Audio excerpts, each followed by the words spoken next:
The Social Development Commission leads the charge for community development in Jamaica. This is done through an integrated community development strategy.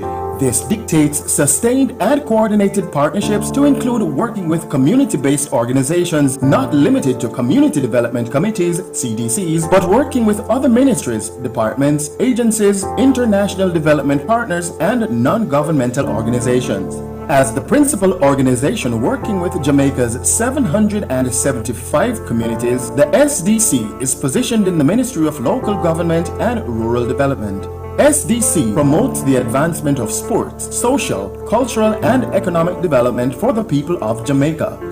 3 of the 6 programs is providing information through Community Research and Development Planning Program, CRDP, which produce and update data and information that are needed for local and national planning. The Parish Interagency Network Program, which seeks to improve the quality of service delivered to residents through effective and efficient collaboration among service providers in all parishes and strengthening of the Participatory Governance Framework, SPGF, which works towards increasing participation in local governance by establishing and building the capacity of community organizations to participate in advocacy and decision-making at all levels. SDC, building communities, building Jamaica. Jamaica Social Investment Fund, JSIF, celebrating over 20 years of investment in community development. JSIF has forged relationships with international funding partners as well as private and public sector entities. Let us continue to invest to reduce vulnerabilities. Let us build our social capital and resilient infrastructures to ensure full participation in Vision 2030. JSIF, investing for community development. Hi, I'm Omar Sweeney, Managing Director of the Jamaica Social Investment Fund. Today, we're pleased to continue to work with our partners and stakeholders in impacting the 4 development goals of Vision 2030. This year, we're proud to have 2 of our major projects recognized as Jamaica 60 Legacy Projects. The Port Royal Street Coastal Revetment Project in downtown Kingston, as well as the Jamaica Fire Brigade Western Regional Headquarters in Montego Bay. Both projects aimed at building Jamaica's resilience against environmental hazards. Our work continues as we strive towards the significant goals of Vision 2030. Support us as we work in the areas of human capital development, environmental protection, citizen safety, and security. JSIF, investing for community development.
We, the Inter-American Development Bank, IDB Invest, and IDB Lab, are the largest source of multilateral finance in Latin America and the Caribbean.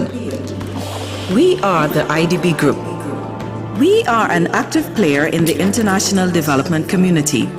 We help to improve lives by working together with governments, the private sector, and the civil society to design solutions that contribute to the advancement of the countries in the region. Our goals are to reduce social exclusion and inequality, improve productivity and innovation, and foster economic integration. During the past 6 decades, we have stood by our member countries through thick and thin with loans, equity, technical assistance, advisory services, and research. We have helped to improve lives in many ways. We have partnered with the region to lift millions of people out of poverty. We have supported myriad micro, small, and medium enterprises, as well as financed transportation systems and clean energy projects. And we have worked with our member countries and clients on innovative solutions to pressing and complex issues. Although there has been great progress, economic growth has slowed, and the region remains the most unequal in the world. Rising social unrest throughout the region shows the need for greater efforts. To do this, we, the IDB Group, have pledged to focus on mobilizing more resources to support our member countries and clients in tackling the most significant challenges in the region and on using the best technologies to craft solutions to development problems. At the same time, we have deepened our commitment to helping the region to attain gender equality, diversity and inclusion, combat climate change, and foster strong and transparent institutions. We are also committed to producing more research courses and evaluations on the issues that hold back the region's progress, and to sharing this knowledge with our member countries. We will keep listening to and working with the region to create solutions that draw on our strengths as a group. Together, we can and will continue to improve lives in Latin America and the Caribbean.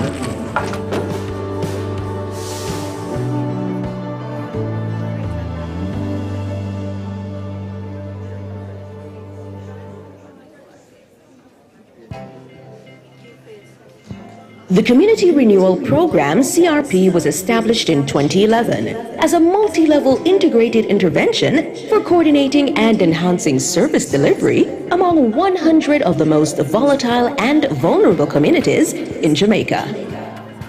Its primary objective is to achieve sustainable positive change among the targeted communities by harnessing multiple interventions under 6 broad thematic areas. These are social transformation, socio-economic development, governance, youth development, physical transformation, and safety and justice.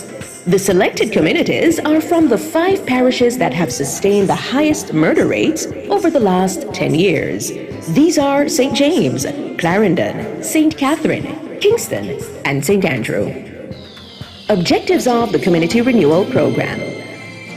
The overall objective of the Community Renewal Program, CRP, is to contribute to inclusive growth and equitable national development by fostering the socio-economic well-being and enhancing the quality of lives of residents of volatile and vulnerable communities. The CRP Secretariat coordinates the implementation and monitoring of the CRP by building partnerships among state and non-state entities to ensure collaboration, coordinating and harmonizing development partners, state and non-state entities and institutions to prevent duplication and maximize the impact of interventions. The Planning Institute of Jamaica, through the Community Renewal Program, continues to support the process of policy formulation and development through the coordination and implementation of policy activities under the economic sector. Notably, in 2016, a policy committee was established within the PIOJ to facilitate stakeholder discussions and to advocate for the development of a legislative framework for the social enterprise sector in Jamaica. This advocacy was successful and led to the CRP's participation in the review and update of the MSME and entrepreneurship policy, resulting in the development and inclusion of a new chapter on social value creation being added, which received Cabinet approval in 2018. The CRP now chairs the Social Enterprise Working Group, a subgroup of the National Policy Implementation Committee. Monitoring and evaluating. To strengthen the M&E capacity of the Community Renewal Program, a web-based monitoring and evaluation database was introduced in July 2020. This system is intended to be used by CRP implementing partners to plan, track, measure, and report on the performance of interventions under the CRP umbrella.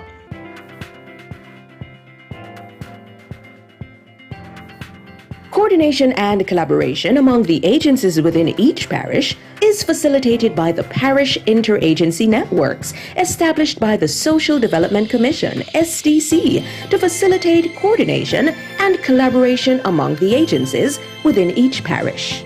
Let's now listen to Mr. Charles Clayton, Program Director, as he explains the CRP's theory of change. The CRP recognizes that agencies working by themselves in silos are unable to accomplish the kind of change that is needed in the spaces where we have social problems of the kind that we are addressing. So if we expect communities to be able to be transformed into spaces where people can operate in a mainstream society, then we have to be more targeted in our approach. We have to target the issues that need to be addressed more intelligently, and we need to work together in an uncompeting kind of way. So what the CRP brings as the theory of change is a process in which agencies that are working in common spaces are working in support of each other rather than against each other, and they're targeting the issues that need to be addressed, having been informed by the data that is available. And there is a process that is defined with an end game in sight that says, this is where we want to be in this community, and this is the role that I will play versus the role that another agency will play. And at the end of the day, we're able to measure the change we have accomplished, having worked together for a common good in the particular sphere that my agency is responsible to work in. For more information on the CRP, visit the PIOJ's website or email us at info@pioj.gov.jm.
The Social Development Commission leads the charge for community development in Jamaica. This is done through an integrated community development strategy.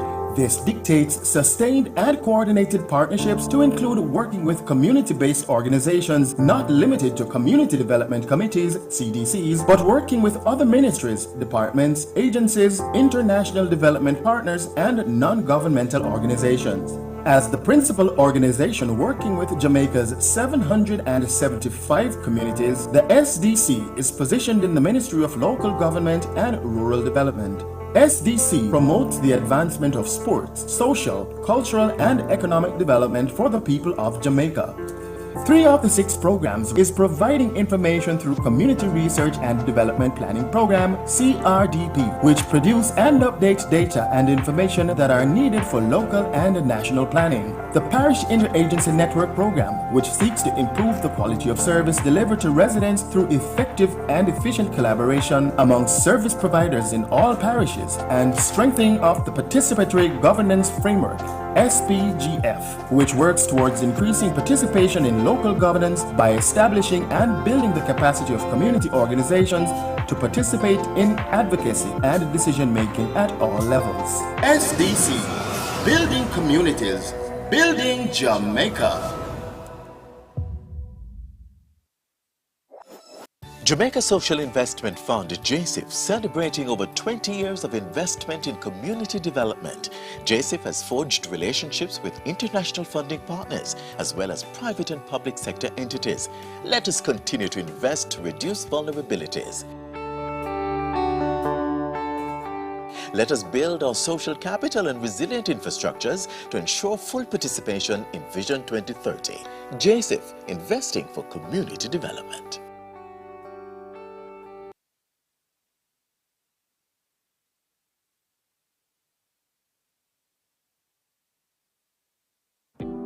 Hi, I'm Omar Sweeney, Managing Director of the Jamaica Social Investment Fund.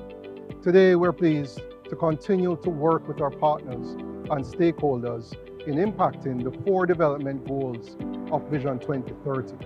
This year, we're proud to have 2 of our major projects recognized as Jamaica 60 Legacy Projects.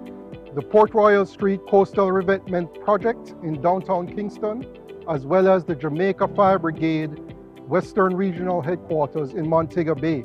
Both projects aimed at building Jamaica's resilience against environmental hazards. Our work continues as we strive towards the significant goals of Vision 2030.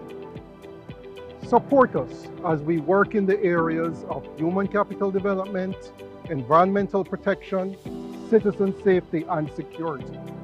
JSIF, investing for community development. We, the Inter-American Development Bank, IDB Invest, and IDB Lab, are the largest source of multilateral finance in Latin America and the Caribbean. We are the IDB Group. We are an active player in the international development community. We help to improve lives by working together with governments, the private sector, and the civil society to design solutions that contribute to the advancement of the countries in the region. Our goals are to reduce social exclusion and inequality, improve productivity and innovation, and foster economic integration. During the past 6 decades, we have stood by our member countries through thick and thin with loans, equity, technical assistance, advisory services, and research. We have helped to improve lives in many ways. We have partnered with the region to lift millions of people out of poverty. We have supported myriad micro, small, and medium enterprises, as well as financed transportation systems and clean energy.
The Community Renewal Program, CRP, was established in 2011 as a multi-level integrated intervention for coordinating and enhancing service delivery among 100 of the most volatile and vulnerable communities in Jamaica.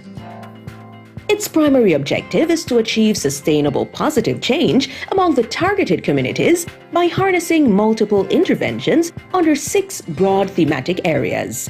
These are social transformation, socio-economic development, governance, youth development, physical transformation, and safety and justice. The selected communities are from the 5 parishes that have sustained the highest murder rates over the last 10 years. These are St. James, Clarendon, St. Catherine, Kingston, and St. Andrew. Objectives of the Community Renewal Program.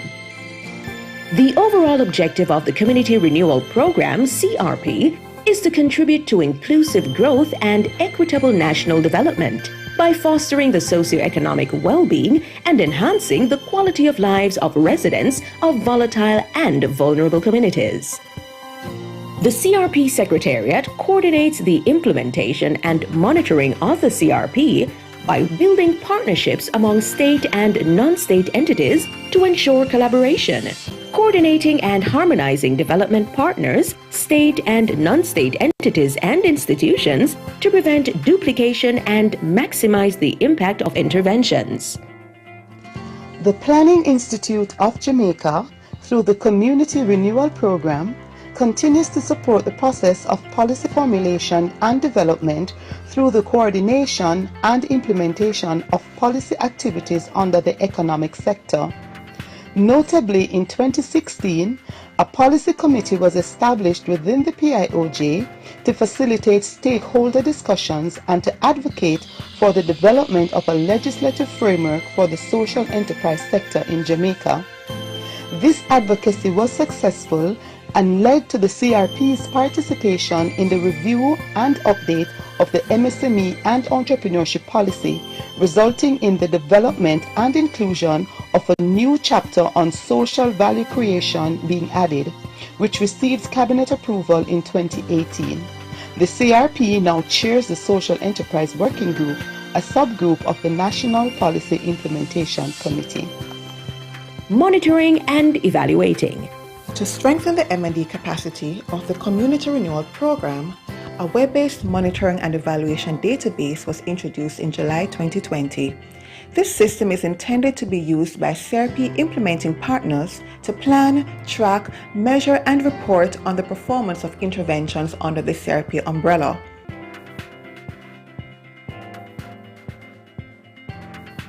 Coordination and collaboration among the agencies within each parish is facilitated by the Parish Interagency Networks established by the Social Development Commission, SDC, to facilitate coordination and collaboration among the agencies within each parish.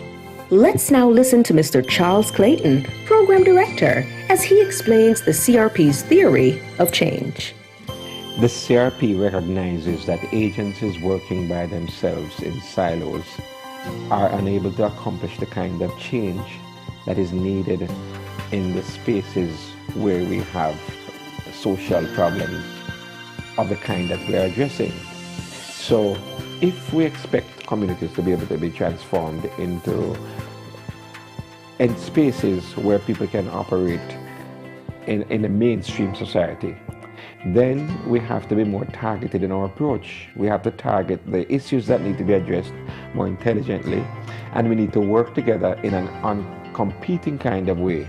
So what the CRP brings as the theory of change is a process in which agencies that are working in common spaces are working in support of each other rather than against each other, and they are targeting the issues that need to be addressed, having been informed by the data that is available. And there is a process that is defined with an end game in sight that says, this is where we want to be in this community, and this is the role that I will play versus the role that another agency will play. And at the end of the day, we're able to measure the change we have accomplished, having worked together for a common good in the particular sphere that my agency is responsible to work in. For more information on the CRP, visit the PIOJ's website or email us at info@pioj.gov.jm.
Good morning, ladies and gentlemen. Could you please stand for the playing of the national anthem?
Good morning, everyone. As we pray this morning, near the end of this opening prayer, I'm going to ask you to help me by saying amen whenever I pause, but I'll indicate when you'll come in. So shall we bow our heads together, everyone? Shall we pray? Holy Father, bless you. We give you thanks for this 7th annual Best Practices Symposium for Social and Community Development. We pray for the Planning Institute of Jamaica through the Community Renewal Program in partnership with the Inter-American Development Bank, the Jamaica Social Investment Fund, the Ministry of National Security, including the security forces. We pray for the Social Development Commission. Heavenly Father, in a special way, we bring before you our guest speaker, Dr. Alexander Kroll. Pray that you'll give him the anointing today, the wisdom, the clarity.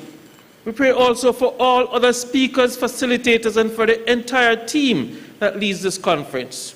We pray, Lord, towards our theme, towards community renewal, coherence in coordination.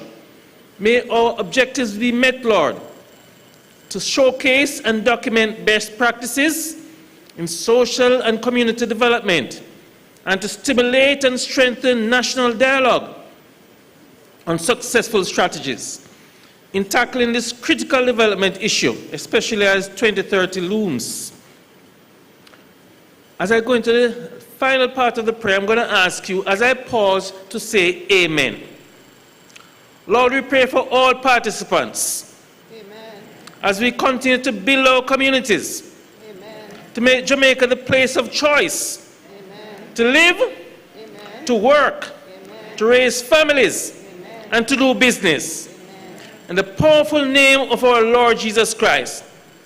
Amen. And through the Holy Spirit of God. Amen. Amen and amen. Thank you very much. Let's go. Thank you very much, Pastor Scharschmidt.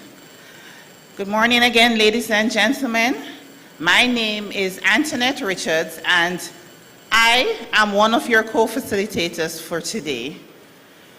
And the fact that I said co, it means that I have support, but I'm not seeing my other moderator, Charmaine. Good morning, Antonette. Charmaine is right here. Great, great. So you come to join me? It has dawned on me, Antonette, that the last time we were here was 2019. It feels strange, and it feels strange in a good way. Exactly. You wouldn't understand how much we miss you. I have to slip into the Jamaica now. We miss you bad. 3 years in the waiting. So I thought it would be good to just say hi to a couple of persons. Certainly. And see how they are feeling and if they missed us. Good morning, lovely lady. You are?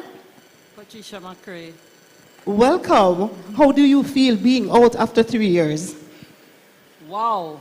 It's good to back. I love it. She says, wow, it's good to be back. Good morning, sir. And you are? Charles Arumai Selbon. And did you miss us? Very much. It's so good to see you. It's so good to see you. So I'm going to ask us this morning to do one little thing for me. I want you to turn to your neighbor, and I want you to say to them, you are a sight for sore eyes. You're looking good.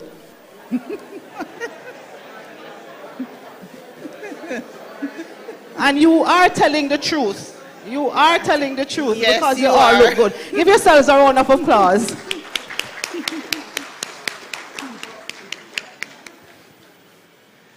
Okay, at this point, we would like to welcome you all to the Symposium of Best Practices in Social and Community Development for 2022. And this year, our theme is Towards Community Renewal, Coherence in Coordination.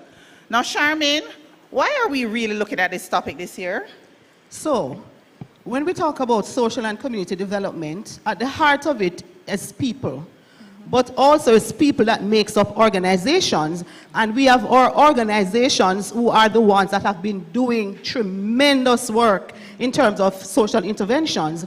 In fact, Jamaica has moved from not having enough coordinating entities to a plethora of coordinating entities. And what we want to do today is really talk about how do we achieve coherence? How do we pull the efforts of all the stakeholders in a manner that there is some logic and where everybody's efforts will be forming the unified whole. So that's what we want to unpack this morning, the whole issue of coherence in coordination. I love that. It's all about working smarter, not harder. Exactly. And especially where we have limited resources, let's work in a way that we get maximum benefit for those limited resources.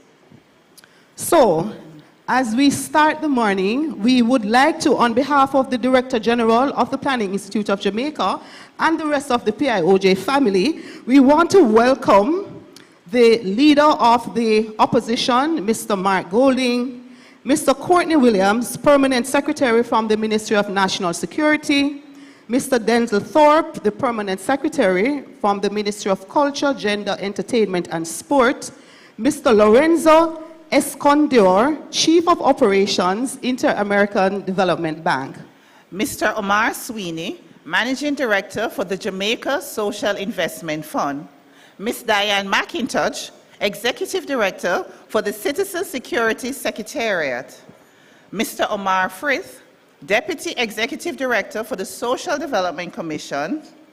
Our keynote speaker, Dr. Alexander Crowell, Associate Professor of Public Policy and Administration at Florida International University. And of course, to all of you ladies and gentlemen, good morning and welcome. We're so glad that you're here with us. And not only do we want to say good morning and welcome to those in the room with us, but also those who are watching us online in our various streaming platforms, whether it be YouTube, Facebook, wherever else you're watching us. Thank you for being here with us today. And I join in that. Go ahead, you can give a round of applause. We would not be here were it not for you, our stakeholders, and we look forward to having a very good day. We're looking forward to having some very in-depth and rigorous conversations and coming away with solutions to coherence. So, without further ado, we will begin, and we're going to welcome our Director General. But before he comes, do allow me to give you a little bit more information about him. Dr. Wayne St. Aubrey Henry is the Director General of the Planning Institute of Jamaica. On July 1st, Dr. Henry assumed duties as Director General. Prior to joining the PIOJ, he spent 5 years as Vice President, Government Affairs of the Scotiabank Group, served as Chief Technical Advisor to the Minister of Finance, as well as Special Advisor to the Minister of Agriculture. He previously worked at the World Bank as a representative to Jamaica and spent several years as a lecturer in economics at the University of the West Indies. Dr. Henry is currently the chairman of the Jamaica Social Investment Fund, chairman of the National Social Protection Committee, a member of the National Disaster Risk Management Council, and the National Foreign Trade Council. He is a justice of the peace and a lay pastor in the Methodist Church in Jamaica. In August 2021, he was confirmed with the Order of Distinction in the rank of Commander by the Government of Jamaica for outstanding public service in the development of Jamaica's sustainable development policies. Dr. Henry holds a PhD in Agriculture and Development Economics, as well as an MA in Economics from The Ohio State University, an MBA Honors in Finance from Howard University, and a BSc Honors in Economics and Management from the University of the West Indies. He is married to Dr. Gail Webster, an ophthalmologist, and together they have a son, Joshua, and a daughter, Gabrielle. Ladies and gentlemen, help us welcome Dr. Wayne Henry.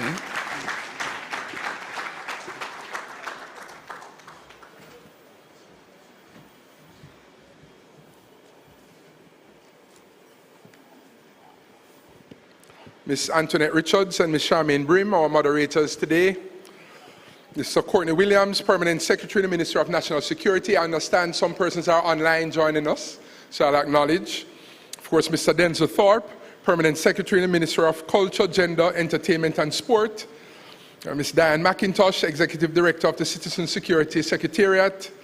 Mr. Lorenzo Escondior, Chief of Operations at the Inter-American Development Bank. Mr. Omar Sweeney, Managing Director at the Jamaica Social Investment Fund, JSIF.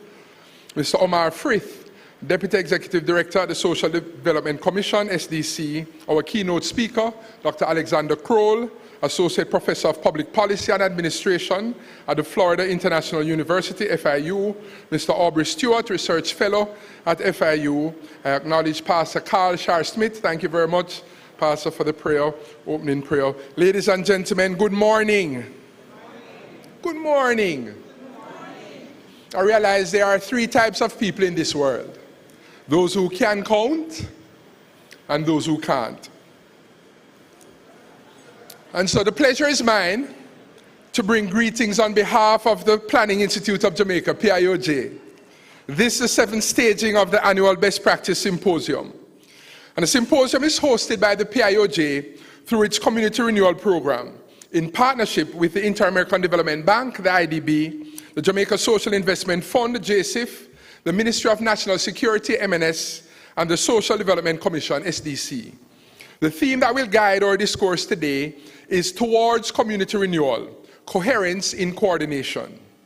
Each year, the symposium is used to highlight what we consider to be best practices in community development, as we as a country seek to optimize the use of our limited resources to address the multiplicity of challenges that face us in our efforts to restore our volatile and vulnerable community spaces.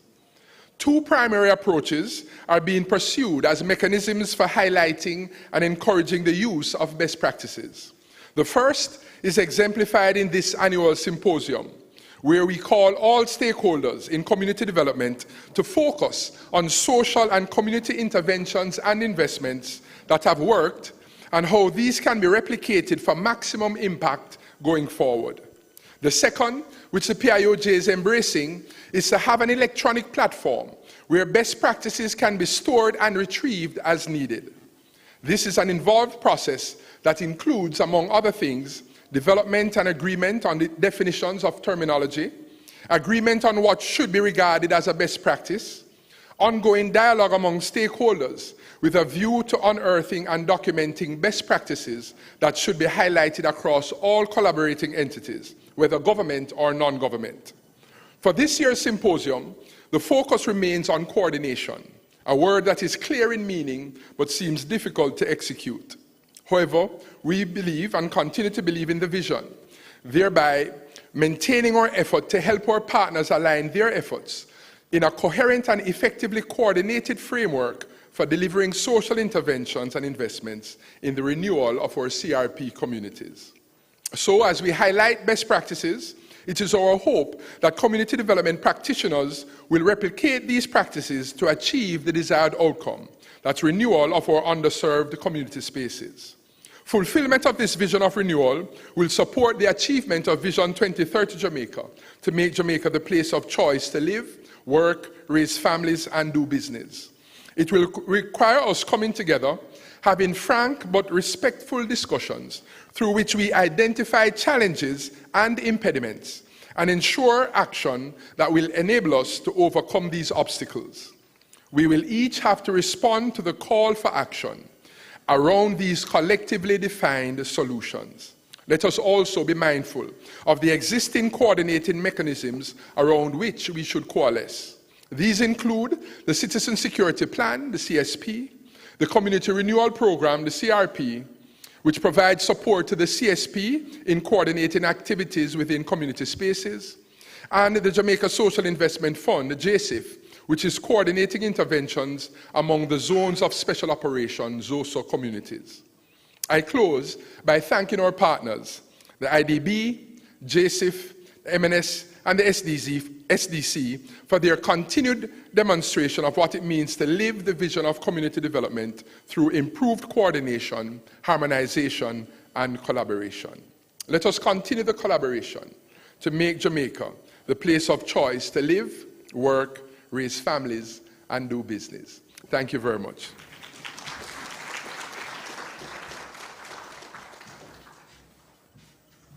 Thank you so much, Dr. Henry. Improved coordination, improved collaboration, and that is why coherence is so important. Let me just pause to acknowledge Ms. Sharon Weber, who is the Governance Advisor at the Foreign Commonwealth and Development Corporation. Welcome. At this time, we will be launching or declaring open a very exciting part of the symposium. We have a local economic initiative expo, and we have quite an array and a good cadre of business, community businesses, and we're going to invite Avril Ranger to the stage. But before she comes, let me just tell you a little bit about her. So Avril Ranger has spent over 19 years using her personal and career experiences in the social sector to help people and communities find solutions to their complex community development issues with an aim to improve lives and bring about positive change. At present, Avril manages the Local Economic Development Support Program at the Social Development Commission, which is a program designed to create a platform from which grassroots businesses, also called local economic initiatives, can be developed. The LEDSP aims to bolster viable economic enterprises and shape a culture of productivity that will result in growth in the local economy, primarily at the community level. Avril received her education at the University of the West Indies, Mona, with a master's in business administration with concentration in international business management and a bachelor's in international relations and management. She's a devout Kiwanian and is currently the divisional secretary for Division 23, East Surrey, South Jamaica.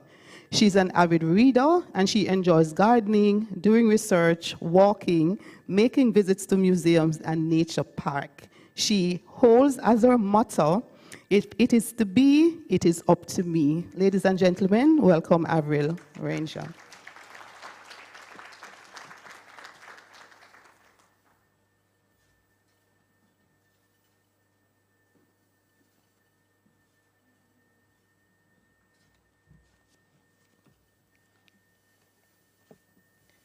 Are we ready? Yes, we are. How many persons here took a little stroll through the local economic exhibition this morning? Let's see the hands. Well, we have a real good show in store for you all today.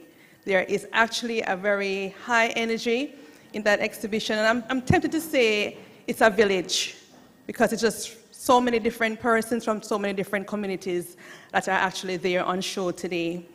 But on to my official speech. Moderators, Ms. Charmaine Brimm, Ms. Antonette Richards, distinguished guests, good morning.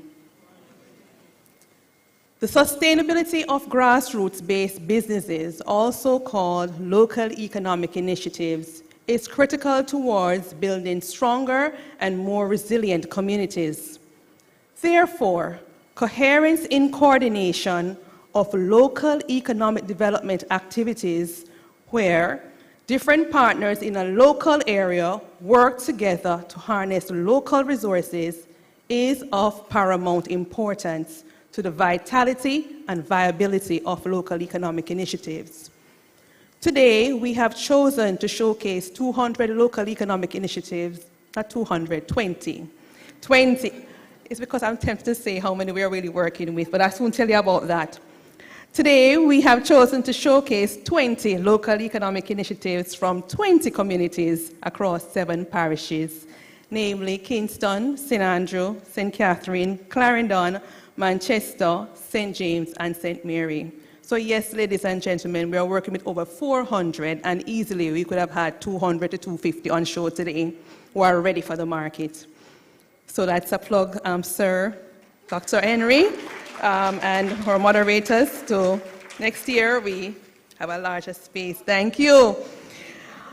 So of note, and I want to say, we have a quite a representation in terms of sectors today. Art and craft on show, food and agro-processing, events and entertainment, health and wellness. To help these and other local economic initiatives grow will require the redoubled efforts of partner agencies engaged in community development, such as the Social Development Commission, the Planning Institute of Jamaica, the Jamaica Social Investment Fund, the Jamaica Business Development Corporation, Development Bank of Jamaica, among others, offering consistent, tangible, and intangible support services, so the hand-holding. At present, for example, the Social Development Commission, through its Local Economic Development Program, and this is a program designed to provide a platform from which grassroots-based businesses can develop and thrive, currently offer these services: access to small grants to enable business expansion, continuous training in the areas of business standardization and operations, training in grant proposal writing, access to our community fairs and economic villages from which they can promote and benefit from sales of their products and or services. These considered small entrepreneurs do assist the economy to grow, as they provide employment, albeit full-time, part-time, or seasonal.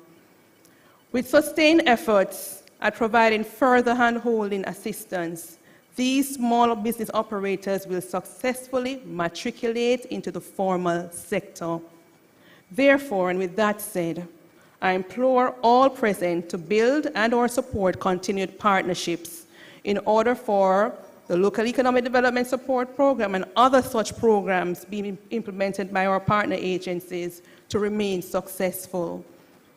With that said, ladies and gentlemen, we will now see, via video I believe, the exposition, and we will also be entertained by Mr. Erlong Cornwall.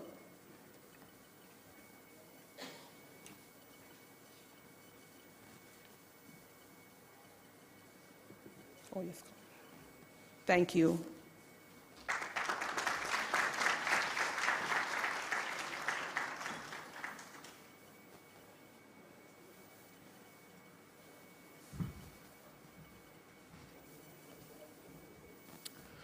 Good morning. I'll be performing for you an arrangement of You'll Never Walk Alone and Climb Every Mountain by, well, originally composed by Richard Rodgers and arranged by Mark Hayes.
Thank you very much, Mr. Cornwall.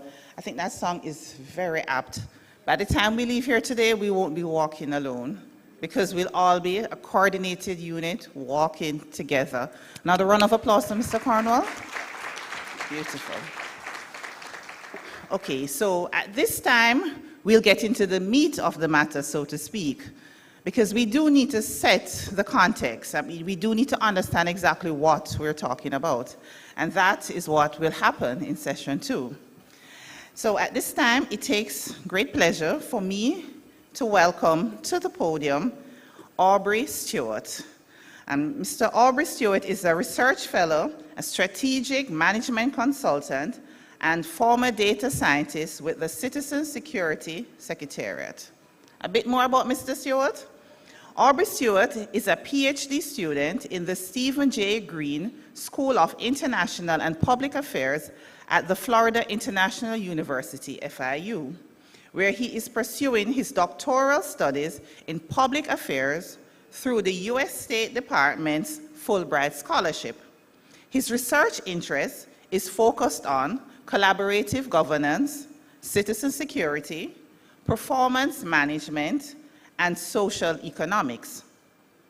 These include topics such as leadership, performance data use, social investment, e-governance, and community safety and security. Fueled by these interests, Aubrey pursued a master's degree in comparative politics and political theory and a bachelor's degree in political leadership, strategy and management, and various professional development certifications from the University of the West Indies, Mona, and the University of Cambridge in the United Kingdom. Prior to joining the FIU's graduate student family, Aubrey worked as a data scientist and research fellow within the Ministry of National Security and the Office of the Prime Minister in Jamaica, and has a long history of community mobilization and development. Through his unbroken years of community service and mobilization, in 2018, he received the Queen's Young Leader Award for Community Development from Her Majesty the Queen of England, which recognizes exceptional young leaders across the world who have displayed exemplary community leadership and utilized their skills to transform lives. This followed well on the Governor General's and the Prime Minister's Youth Awards for Excellence in Leadership, which he received in 2011 and 2013. Aubrey lives by the Marcus Garvey-inspired mantra, "There is no height to which we cannot climb by using the active intelligence of our minds." Ladies and gentlemen, please join me in welcoming Mr. Aubrey Stewart, who will be presenting on, the situation analysis of coordinating entities and initiatives in Jamaica.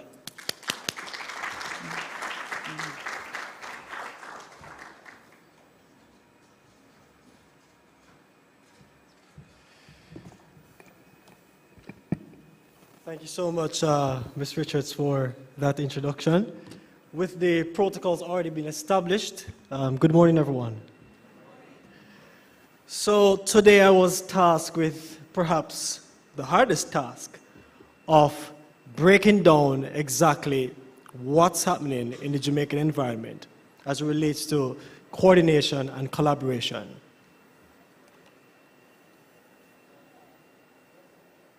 Sorry, let me just check. Okay, perfect. So my presentation will follow this flow. So just bear with me, because this analysis seeks to be a pretty deep analysis that looks at all the players in the market, in this ecosystem of social intervention, and also as it relates to some level of coordination. Now, the first thing that I'll be looking at is the layers of coordination and service delivery at the government level, and also be looking at the layers of service delivery and coordination that exists at a community level, within the private sector, and also as it relates to international development partners. We'll also be looking at what these current mechanisms are in terms of coordination in government at the community level, and also at the various other levels of government. we'll be looking briefly and closing with a pastel SWOT and some way forward in terms of how we seek to address some of these issues. So bear with me. I'm going to go as quickly as possible. We just have 20 minutes, but we're going to try as much as possible to get as many things in. Let us start with what is the lay of the land. We've had this conversation so many times, but what is the lay of the land? The lay of the land represents initiatives or segments in which government, private sector entity, NGOs deliver certain programs and initiatives. So the government or the private sector may deliver a program within a particular district. They may deliver it in a particular electoral division or a special zone. What happens is that you have different segments of ministries who may implement programs within one or several of these layers in government. When this happens, you have a situation where one ministry may implement one program in one layer, but another part of the ministry may not know that that same entity is implementing program within that same area. Additionally, we may have the same case where several ministries are implementing programs within one layer, but there's not necessarily a conversation around who is actually in this space and who is doing what. Why is this the case? Why we have this layer of activities which happens in government is that each ministry, agency, and departments, and each organization, private or public, has the independence to develop and to create programs in which they want to implement in these various areas. So there's no necessary system that say, okay, you have to implement in communities, or you have to implement in a particular district. You can choose where you want to implement. Now, let us try to break down now this layer of the land to complement also what happens within some ministries or within departments and agencies. You may not be able to see this slide clearly, but what I'll do my best to explain what is happening within the slide. What happens is that we have three layers of government deliveries, three main layers of government delivery. We have government delivery that takes place at the ministry level. We have government delivery that takes place at the local government level, and also government delivery that takes place to our political representation. What happens is that each of these layers can independently and openly implement programs within throughout any of these layers in a particular space or community, and not necessarily having a conversation of, okay, we need to do this together or separate.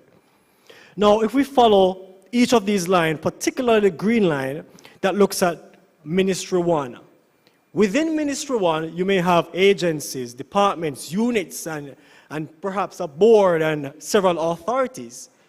And these entities are independently empowered to implement programs as they see fit, whether or not they're aligned to the operational plan, whether or not these programs are responsive programs, reactive programs, or prescriptive programs. We have a situation that within a specific entity, you have several initiatives that is being implemented. The first layer of coordination that takes place in government should then be at the ministry level, because the ministries now will have an idea where these projects are coming from, where they're implemented, and the target in which they seek to reach. Does it happen all the time? Maybe not. But the ministry is the first layer of coordination. Let us try to see if we can cite an example. And I just want you to bear with me now. If we're able to just imagine for a second one project that a particular entity will implement. Say this project is $50 million, and this project is going to be implemented in a particular space. Let us try to examine the type of stakeholders and the type of relationships that are going to be created when one project is implemented. What happens is that generally we believe that implementing a program or developing a program is perhaps a linear process. Stakeholders are at the table, we're all discussing that this is what we're going to be doing, etc.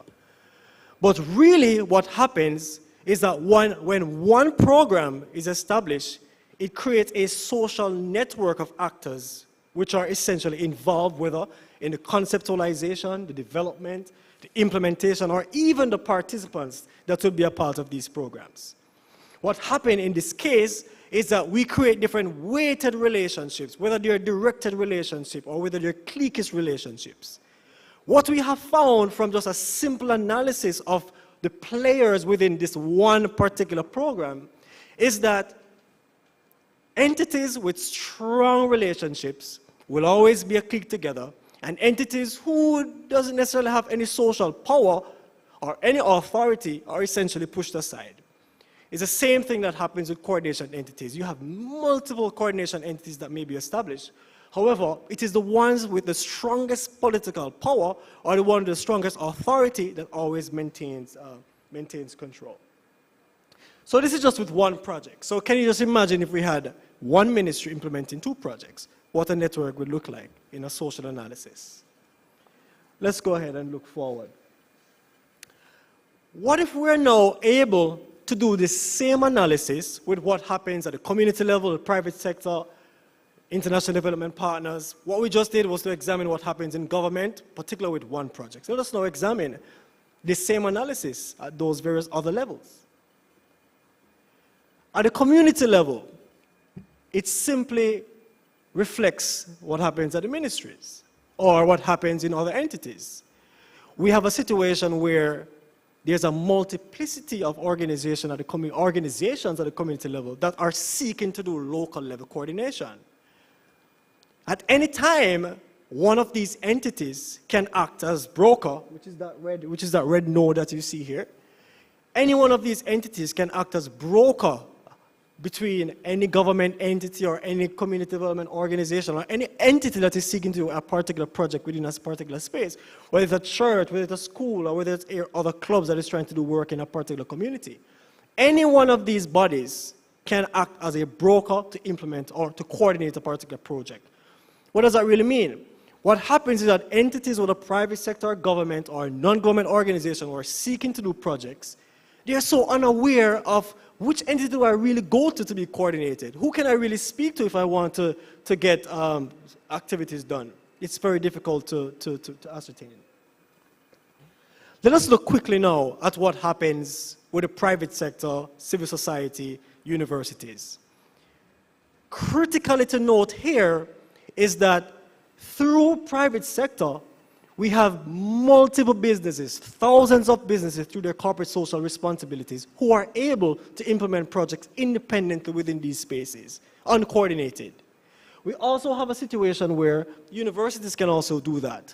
Civil society can also do that. But all is not lost because we have had some responses over the years that have actually sought to bring these entities together. IDPs, very important slide, and I think I just wanted to spend a little time on this just to explain what does coordination looks like between international development partners. I'll just take some time to explain this. Now, number one, an IDP, an international development partner, can directly support. If you look at arrow number one, hopefully everyone can see this. If you look at arrow number one, an IDP can provide direct support to a particular entity. We all know that we're very grateful for the support that IDP gives us. Additionally, we have a situation where two IDPs can provide funding to one particular entity, but those two IDPs are not necessarily collaborating or coordinating with each other in how they support activities to that particular entity. So one ministry may be getting support from two IDPs, and there's no necessarily conversation around whether or not they're supporting each other. So that is represented by that broken line right there. Thirdly, we have a situation where one IDP, through the same pool funds, can support two organizations, but those two organizations implement projects separately and have no way of communicating with each other. So the government implement their projects, the NGOs implement their projects, but there's not necessarily a coordination that takes place right there. Additionally, with the strong lines between 1 and 4, we can see that there are some IDPs that have strong relationships. They will talk to each other very often in terms of how they develop programs and how they also communicate with each other. But then there's a broken line between 4 and 3 because they're implementing, but they're implementing in a territorial way. Let's see if we can move forward now, because I think my time is going very quickly. But there's so much to say.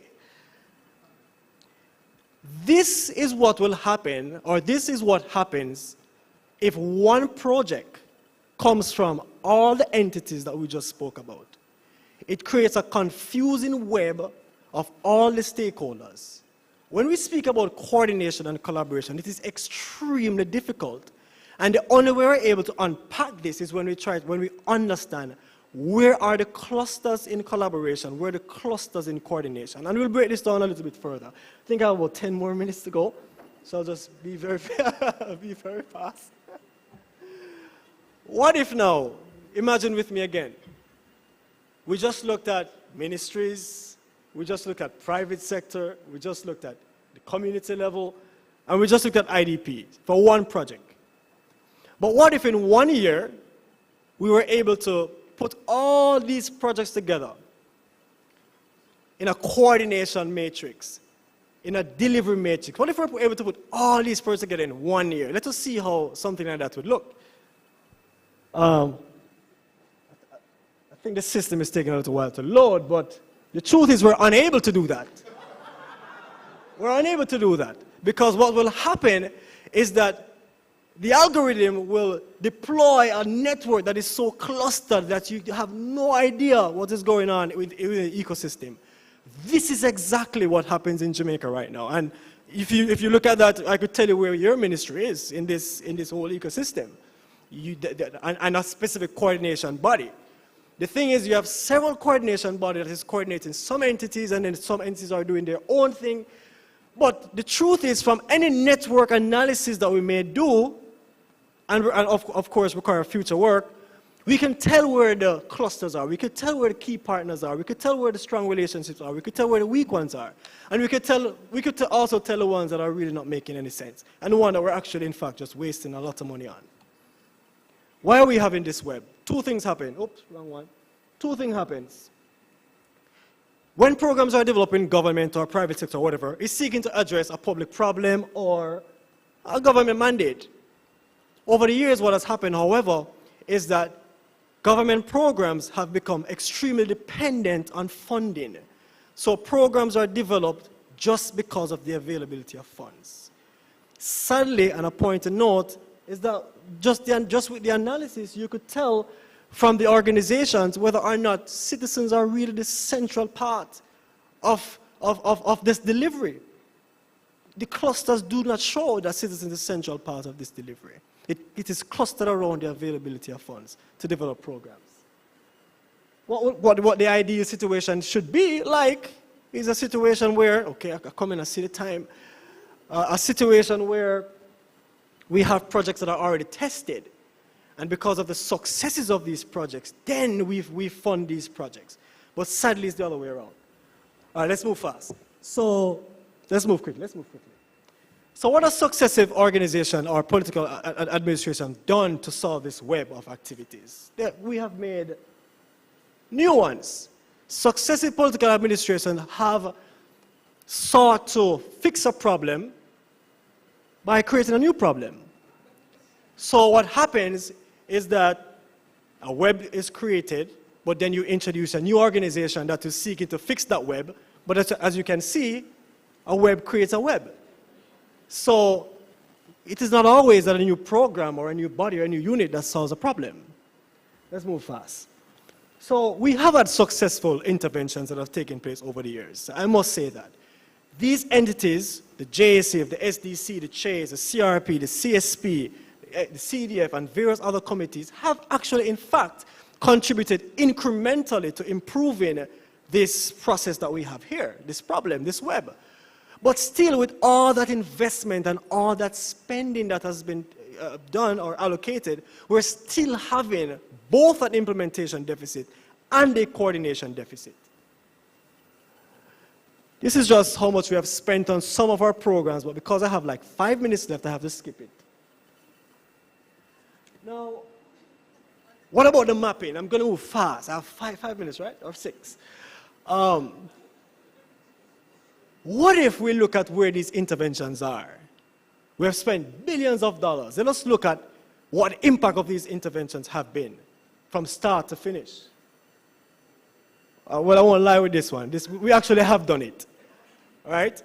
We have had a situation where organizations like the CRP, The CSS, which is a new entity that was formed under the CSP, have developed a satellite that seeks to map all of these initiatives. The SDC has also been able to track some of these initiatives and the Violence Prevention Alliance. However, what we're seeing is a situation where there's so much overlap in terms of the listing of these projects, we're still unable to tell whether or not these projects are still happening, whether or not these projects have made an impact. So there's no shared system that exists within these coordination entities. There's an absence of the registry of some of these programs and an absence of the monitoring and evaluation of some of these programs. I have so much to say here, but my time is rushing. So where do we go from here? I'll spend the last 5 minutes, right? I'm joking. 2 minutes, I'll spend the last 2 minutes. I'll breeze through quickly. Where do we go from here in solving all this web that we have? Where do we go from here in solving this implementation deficit? Well, that won't come from me. It will come from Professor Kroll. But just to say that you may not be able to see this slide, but what this slide is saying is that from this personal analysis that there are some work that we need to do. As public servants, it is important for us to advise our political representative that the solutions that they are proposing are good solutions, but they're causing issues within the ecosystem. And we have to be very strong in terms of how we make that statement. So we have a situation where competing political interests, competing political mandate creates the issues as well. Economically, we have a situation where there's a competition for funds. Socially, we have to do an assessment if these programs really and truly, if they have really been making an impact on the citizens at the community level. And I'll skip because I'm getting the time again. You may not also be able to see this slide, but we're willing to share more. I think that there's a workshop tomorrow. We're willing to share more in terms of what this situational analysis looks like. But essentially, there are some opportunities that we can gain from some of the lessons that we have learned from this matrix. And the main opportunity that we can suggest is that there has to be some regulation in terms of how government implement their programs, how private sector, how the community organizations, everyone has to come under an umbrella. If Jamaica is intended to reach the development status, we have to make an effort where we capture everyone. So if a business is seeking to do a corporate social responsibility program within a particular space, it has to be aligned with the particular goal of that community. It cannot be just implemented like that. So I will close here. I will certainly close here because there's so much to say.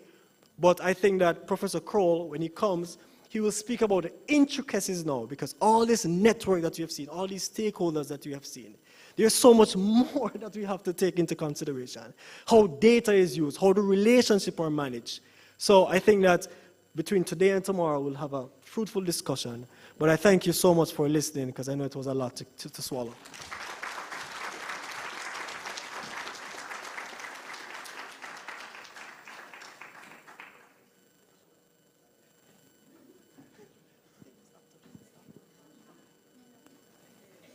I really didn't know that we had question and answer. No, we have, I'm sure after that web that you just showed, that it's not Charlotte's web that I'm used to from the storybook, I'm sure there are lots of questions that some persons may have that they would like to get out now. So for persons in the audience, there is a mic right there to my right.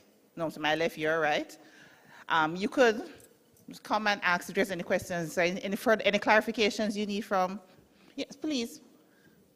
The mic. Please, thank you.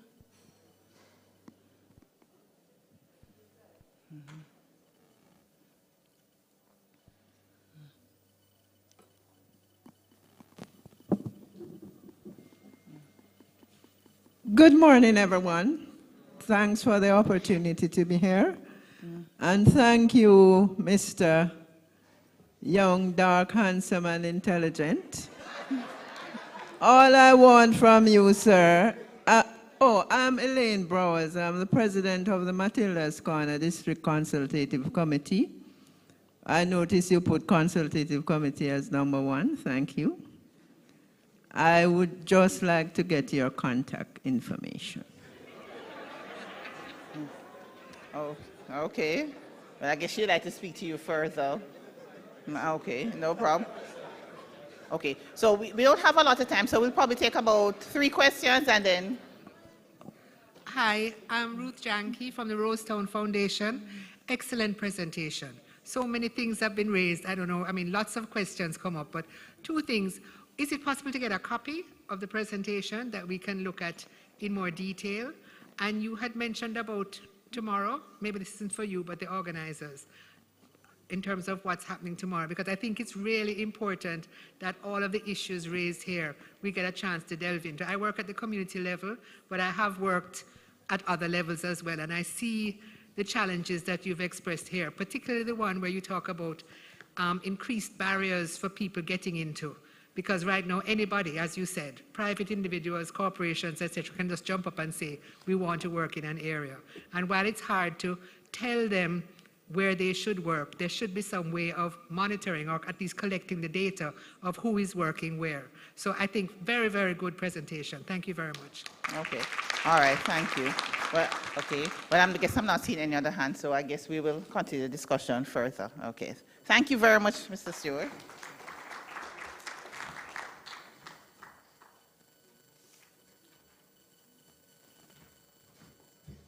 Okay, so at this time we will have our second presenter. And our second presenter is Dr. Alexander Kroll. And Dr. Kroll is a performance management researcher and consultant and the PhD program director for the Department of Public Policy and Administration at Florida International University. And I'll read some more about Dr. Kroll. Dr. Kroll is an associate professor of public policy and administration in the Stephen J. Green School of International and Public Affairs at Florida International University. He is the department's PhD program director and an associate editor for Public Performance and Management Review. Dr. Kroll's research interest is in the management of public organizations and collaborations. This includes topics such as the use of performance practices and data to inform decision-making, leadership, motivation, social capital, and social equity, effects on public services. His book, Shared Measures, Collective Performance Data Use in Collaborations, was published by Cambridge University Press. It is about using data to manage diverse teams and draws on a study of opioid response task forces. Dr. Kroll's work has been cited in President Obama's budget proposal and OMB policy guidance under President Biden. It received awards from the American Society for Public Administration, the Academy of Management, and the European Group of Public Administration. He has engaged in consulting and training with local government managers and employees in South Florida and North Carolina, and state agencies in Germany and groups from Thailand, Tunisia, and Latin America. Ladies and gentlemen, Dr. Kroll will be presenting on coherence in coordination, unpacking central concepts for the effective management of government collaborations. Ladies and gentlemen, please join me in welcoming Dr. Alexander Kroll.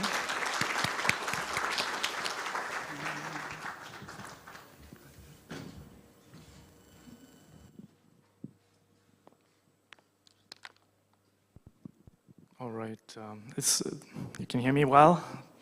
Well, thanks for having me. That was a great presentation by Aubrey Stewart, so it's difficult to follow that one.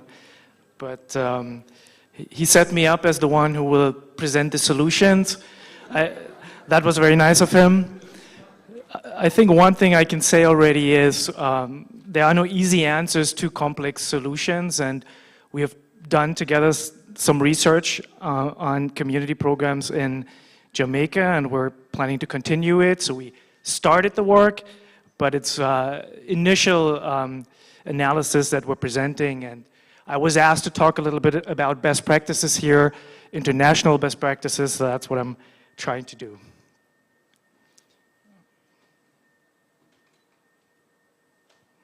Oh, there we go. All right, so what I will do when I was asked to speak a little bit about concepts and create some conceptual clarity.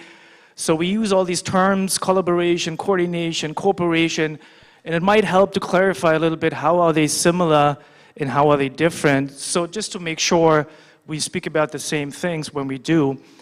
Then I want to talk about managing these collaborative efforts, and I'll talk about specifically using goals and data to do that, and I know that is something that is being done in Jamaica in your community programs, and actually it's done internationally, so it may be interesting to see how some of the best practice cases relate to that. So I've picked one case for coordination and one case for collaboration, and we want to try to draw out some lessons that may be helpful and that could be translated. All right, so I don't know if everyone can see the picture and what it says on it, but it shows these different trees and the swings that were constructed in different ways. And the first one says, this is how the customer explained it. The second one says, this is how the project leader understood it. And the third one is, this is how the analyst designed it. And you see there's some variation that occurred as a part of the implementation. And I think what I want to do here is raise some attention to the issue of implementation, right? When we speak about best practices, often what we have in mind is new policies, new strategies, new initiatives that could be written out as plans and so forth. But what we often forget is the phase of implementation, right? So this presentation will be about processes, and that's actually what my field, public management, public administration, really focuses on. How do we implement the great ideas that we wrote plans about? All right, so let's start a little bit with the definitions. I don't want to be too boring here, but just highlight a few differences between these concepts: cooperation, collaboration, and coordination. So cooperation is usually when organizations that are independent work together, and they do that occasionally. They cooperate on certain issues, on certain projects, and then at other times they don't cooperate, right? So every organization remains independent, decision-making is independent. It's some sort of a formal way to work together, and there's no clear process to address conflicts, right? The solution here would be, if you cooperate and there are conflicts, you can always just walk away, right, and be your own agency. Then there's collaboration, that's the one in the middle here. It's a little different because now we have some sort of a shared power arrangements. It's not organizations just by themselves who make the decisions, but there's usually some sort of a participatory decision-making that's happening where organizations come together, and then in a horizontal process, they have to work out, often through communication, through negotiation, where do we want to go, what do we want to do. So they need to collaborate, and it's not just independent agencies anymore. And then there's coordination. That's probably the most integrated of all three. Here we have some sort of a hierarchical system where we define who has the central power, which agency can mandate what another agency should do. It's very formalized, it's centralized, and we can look at it as a framework that's very vertically oriented, where one agency can give directives, regulations to another agency. All right, so what do we know about these 3 C's in the practice of government work? Well, I think everyone who's been doing government work knows there's a lot of cooperation happening. So occasionally agencies, organizations work together.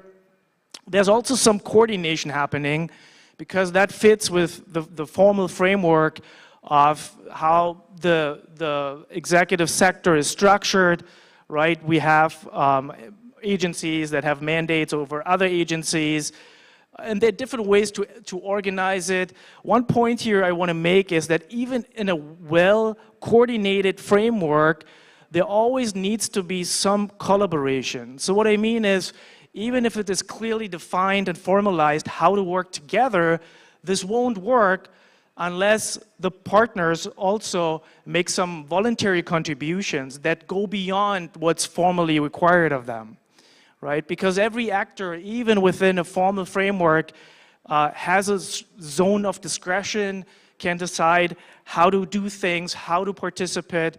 So there's always the need for some collaboration that's voluntary, that's somewhat horizontal, and that can't really be mandated top-down.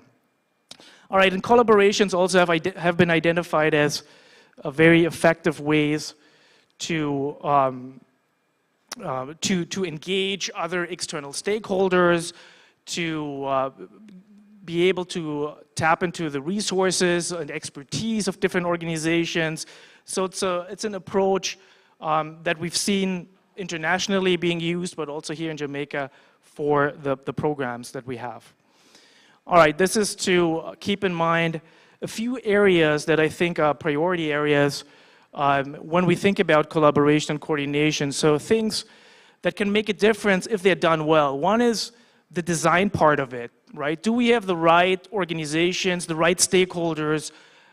Do we have them participate? And are we able to adjust the arrangements we have as we need over time? Another one is about commitment. So do we have organizations buy-in? Are we able to distribute resources equally? Are information shared? So that's another important dimension.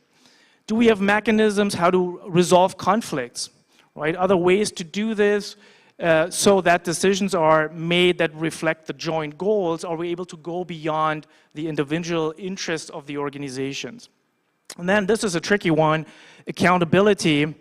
Because in a collaborative setting, can we hold one organization accountable if what that organization tries to produce is also a function of what many other stakeholders do, right? So it's a little more challenging to come up with accountability in such a setting. And the last one, legitimacy.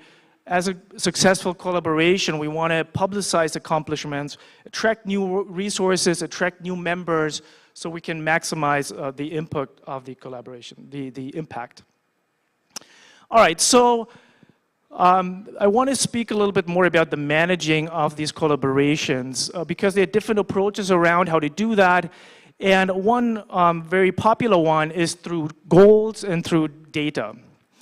And this is an approach, it's called performance management. All of you are familiar with it, have heard it, have done it, have been engaged in it.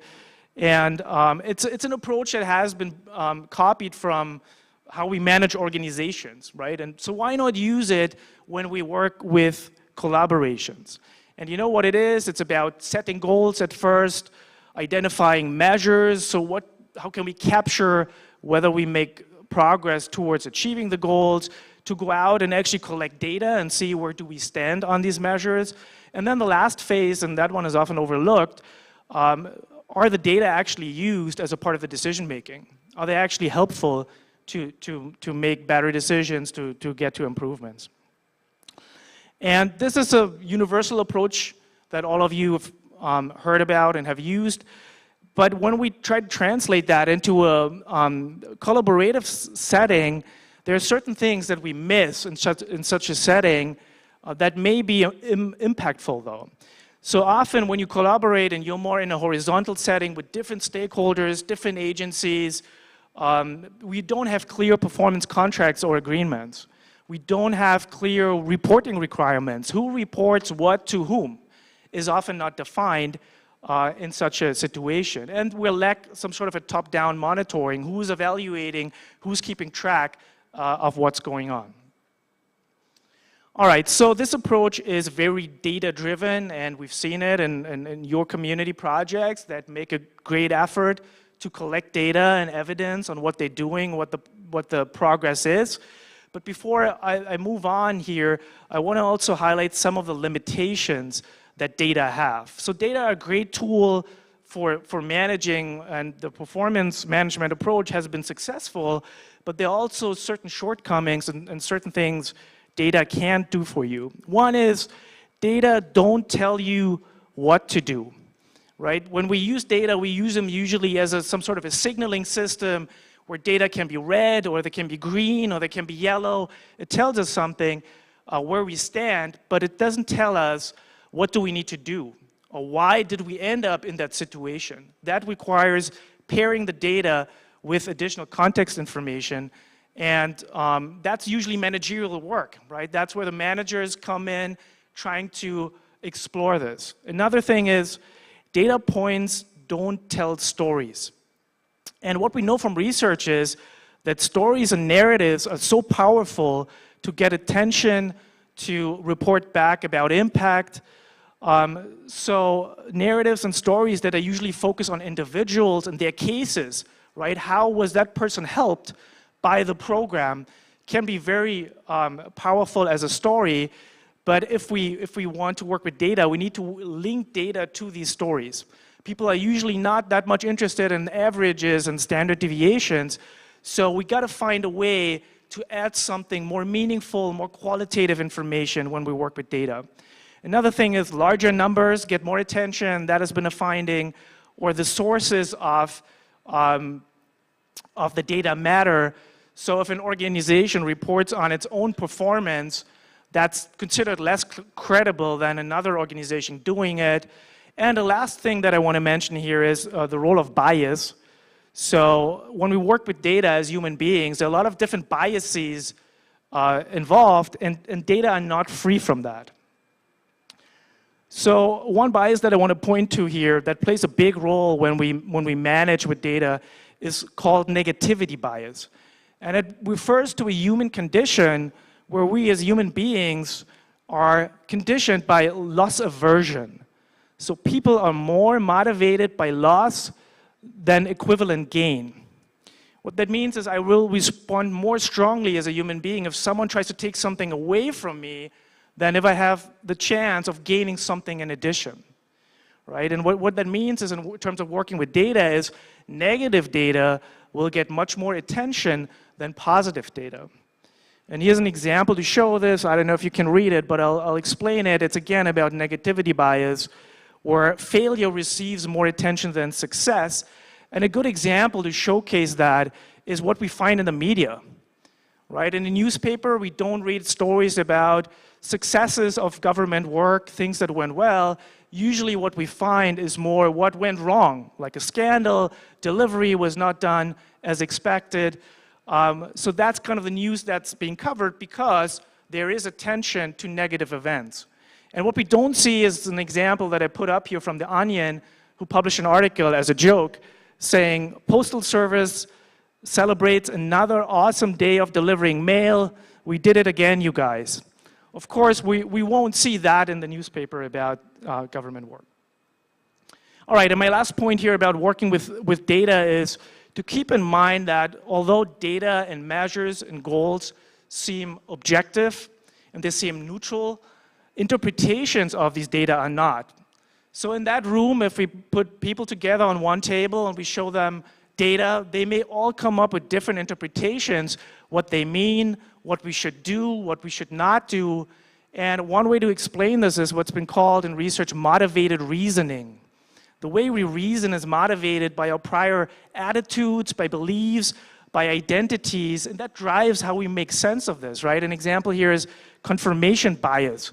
When we look for data, every one of us, we look for specific sources where we think we can find the information that we want, right? So we want to confirm what we already know, even when we look for data. It's a natural bias that has been found, in decision makers and citizens. Everyone does it. And there's a lot of kind of evidence on the motivated reasoning piece. We know, for example, and that came out of an experiment, that elected officials assigned more importance to data if the data source was politically aligned with them, right? This was done, I think it was done in Denmark, in Europe. So a study saying that if you get data from someone who's on the political spectrum, on the same side where you are, you take that data more seriously. Another example is, and this one is about citizens, right? So citizens were given data and asked, well, make some assessments based on the data. And these were about hospitals.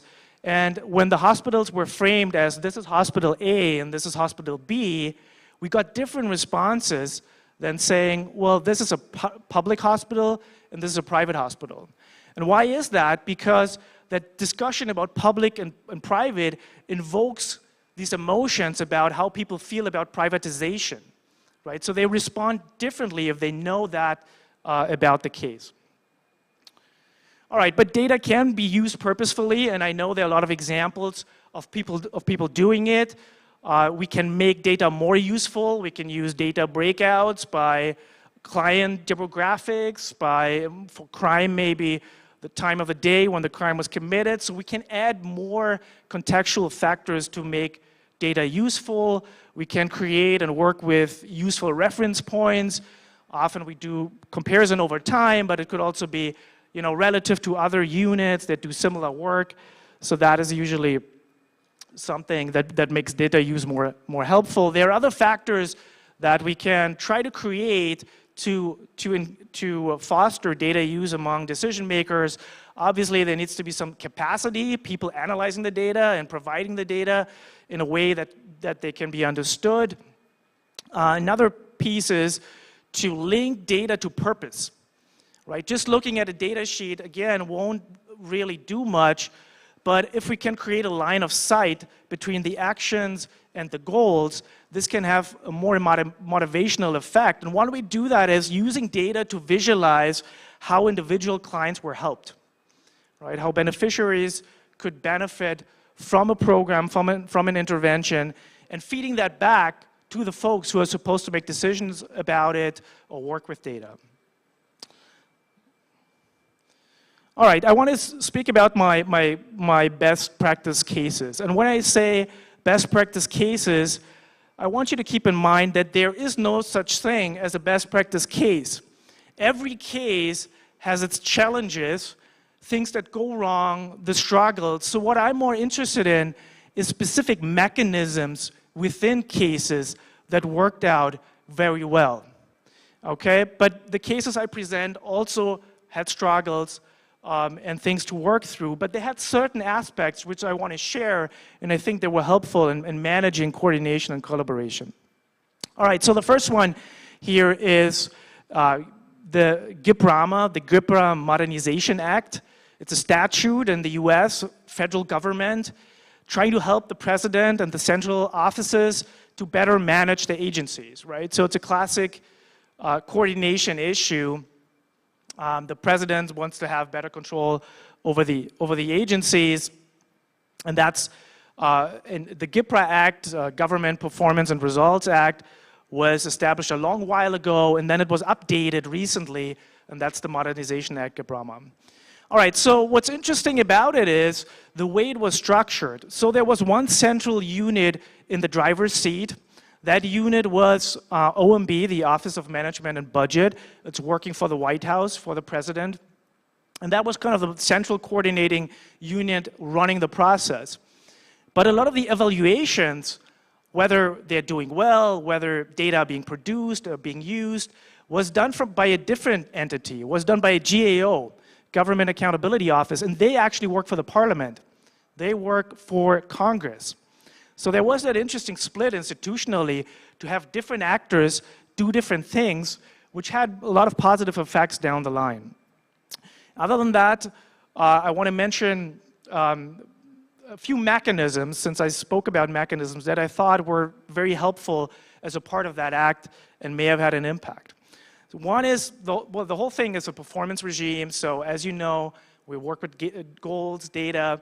We try to coordinate different agencies. So similar to the challenges you may have here in the Jamaican context. But there were three mechanisms that they tried to establish. One was agency priority goals.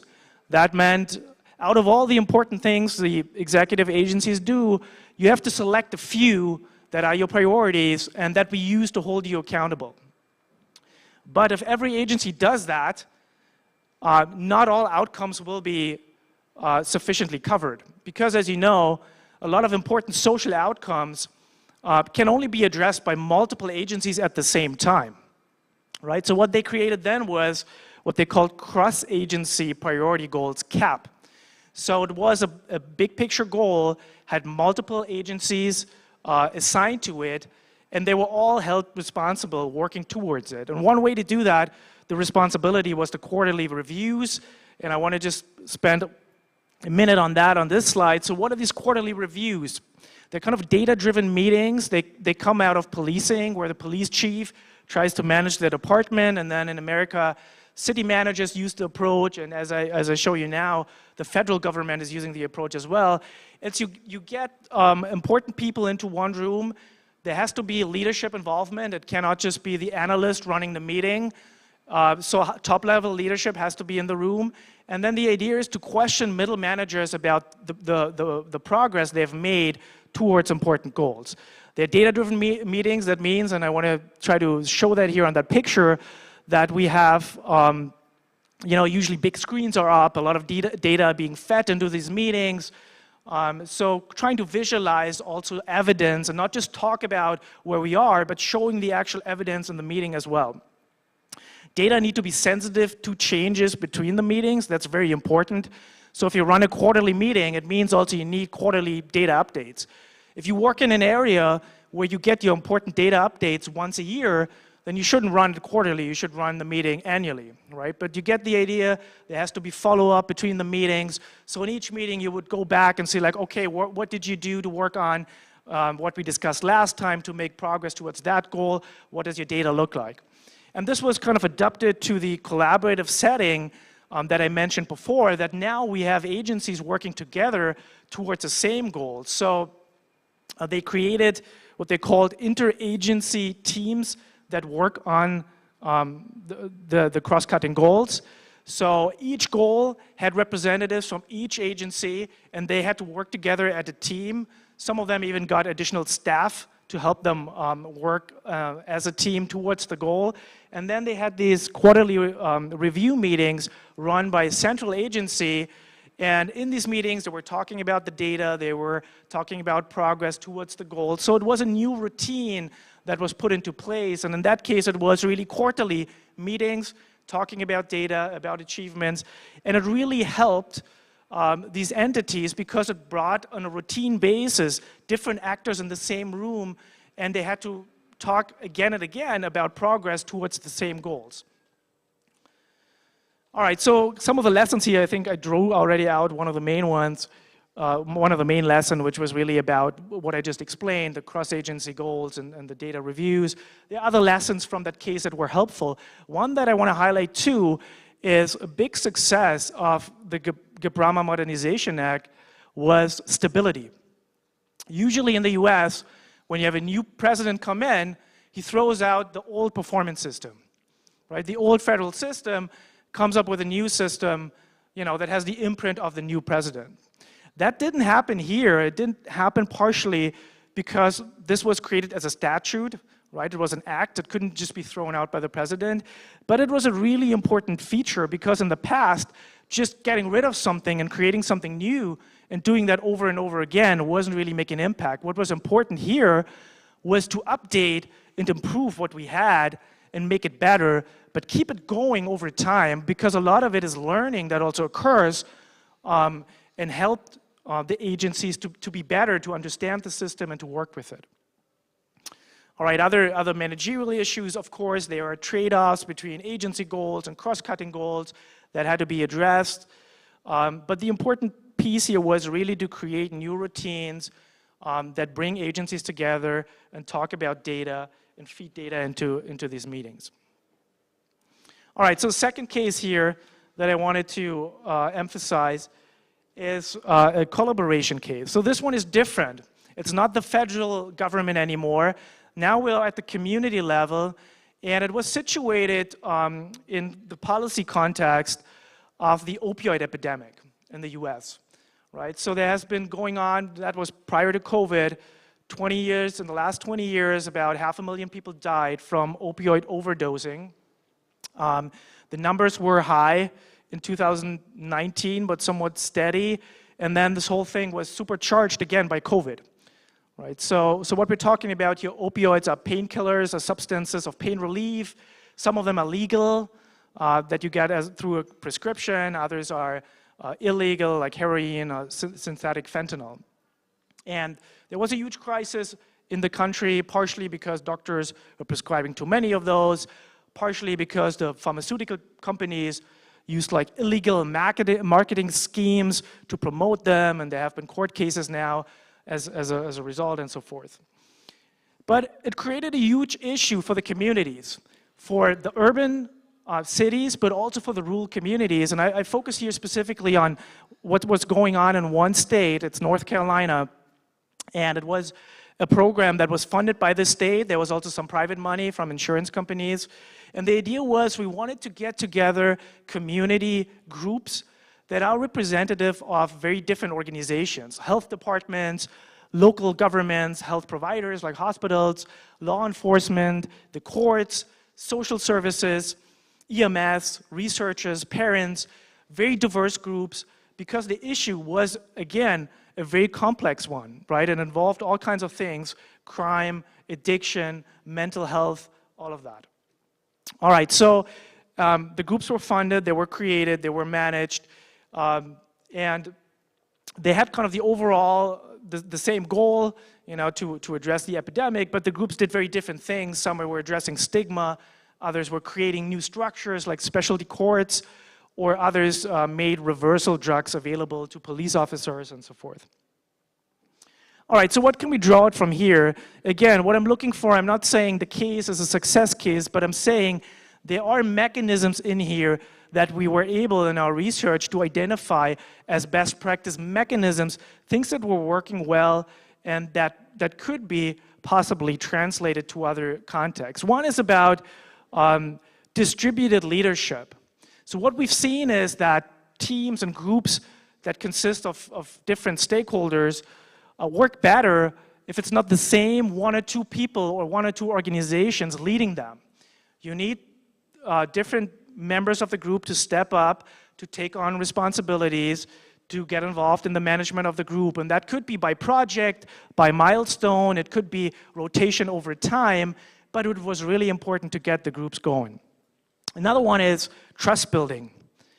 And what we've seen is in some of the groups that who were struggling, that it was because they started their work and they jumped right into it, right? Writing a vision, making priorities, thinking about measures, thinking about activities. And there was a lot of conflict as that played out.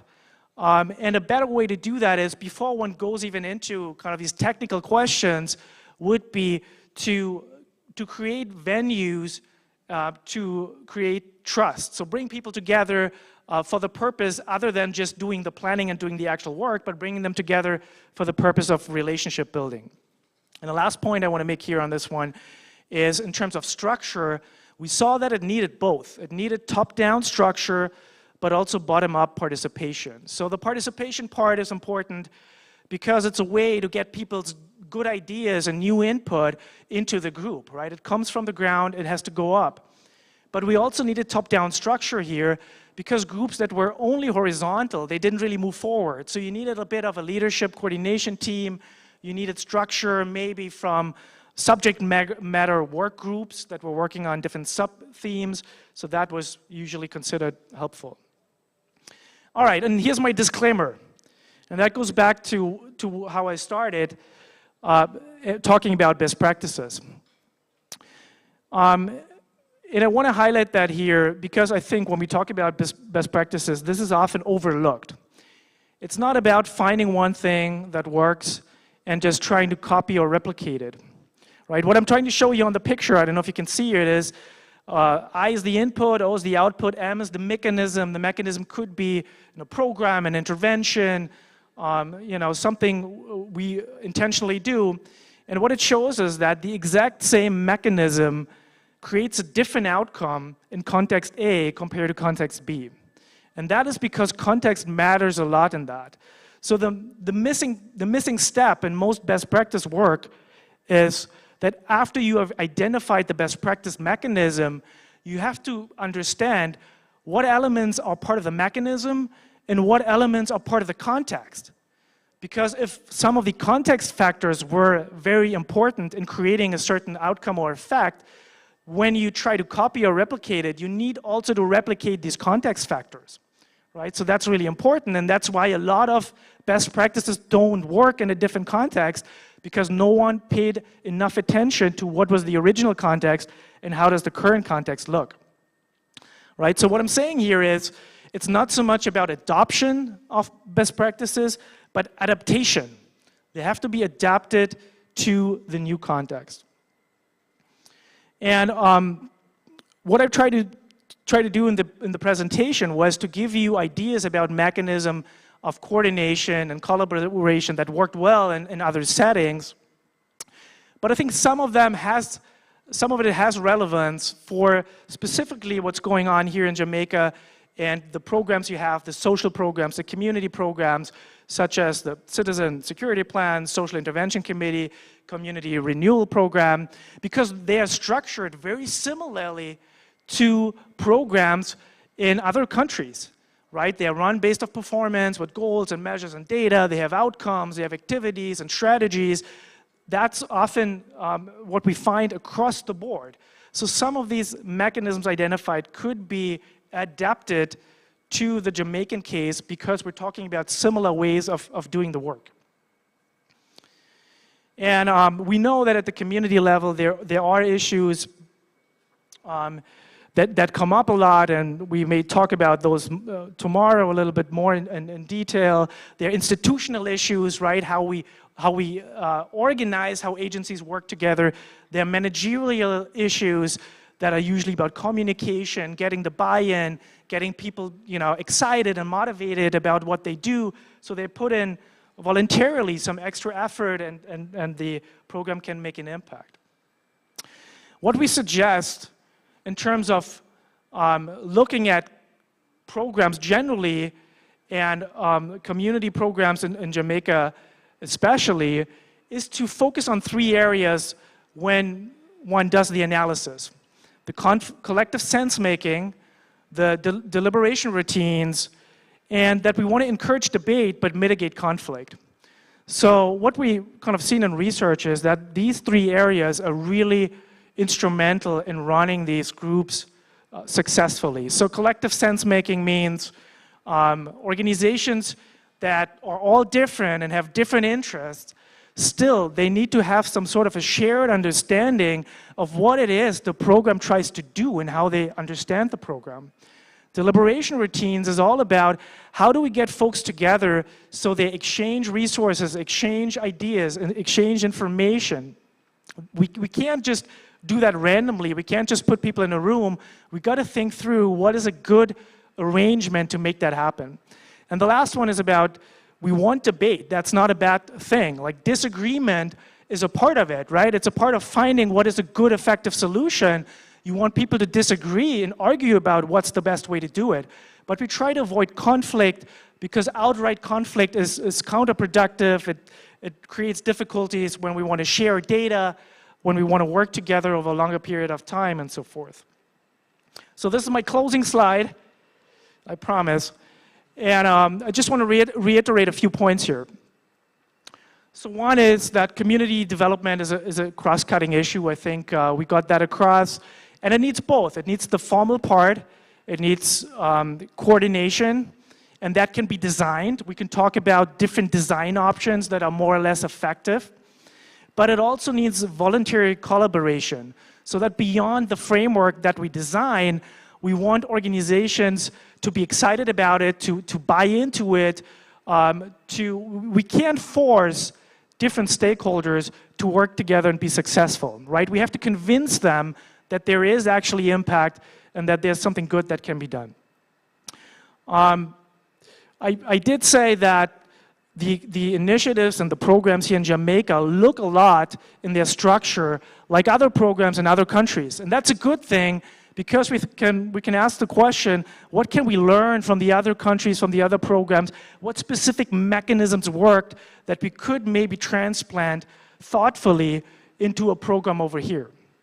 And I gave example of better coordination, the multi-agency goal teams, the quarterly reviews that were successful. I gave some examples about better collaboration, which is more, how can we distribute leadership and have multiple stakeholders step up? How can we build trust? How can we establish channels of communication that are top-down but also bottom-up? And the last point here is only that the community programs in Jamaica are ambitious. They deal with complex challenges. And what is a helpful way forward, route forward, is doing more analysis on these programs, identify their needs, and look at other best practice mechanisms that may fill these needs.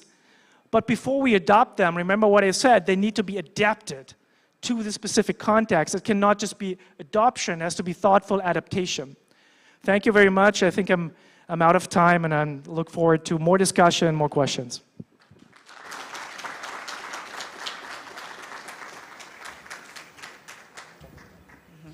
Okay. Thank you very much, Dr. Kroll.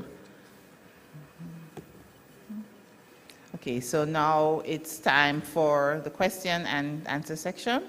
Again, the mic is out in the audience. But Dr. Kroll, I think I'd like to go first. I'm going to use our moderator's privilege. Okay, how do you... So not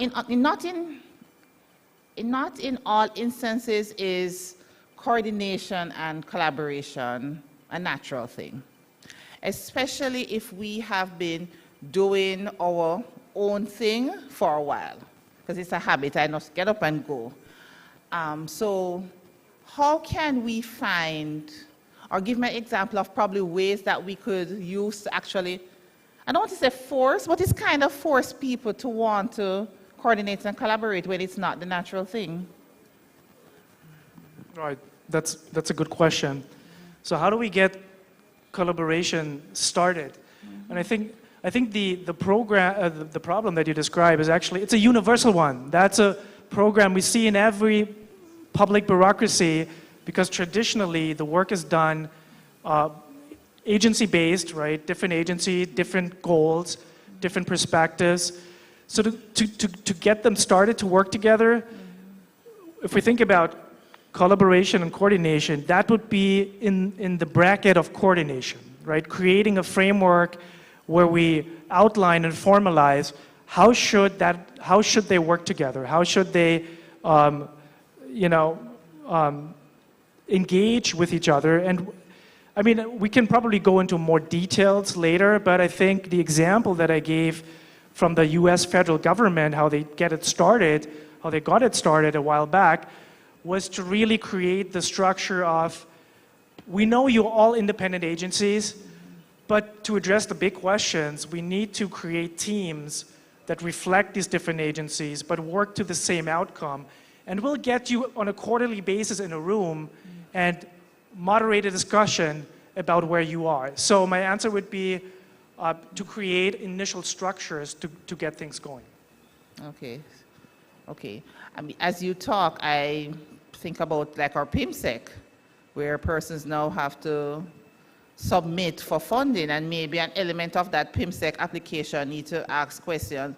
Who else is working in the area that you're planning to work in? Who else is in that community? Is anybody else there? Who else is implementing a similar project? So maybe by forcing partners who are coming to the table to get funding for a project to go and find out who else is working where you are, that probably could be a start to forcing people to ask questions to find out what is there. Okay. All right. So any other question? Yes, a gentleman. Mm-hmm. Thank you, sir. Good morning. Could you please state your name before you? I'm sorry, John Lee. The spend, ultimately, what we've been hearing is quite subjective. So I'm trying to understand how best to use a quantitative data to see the effectiveness.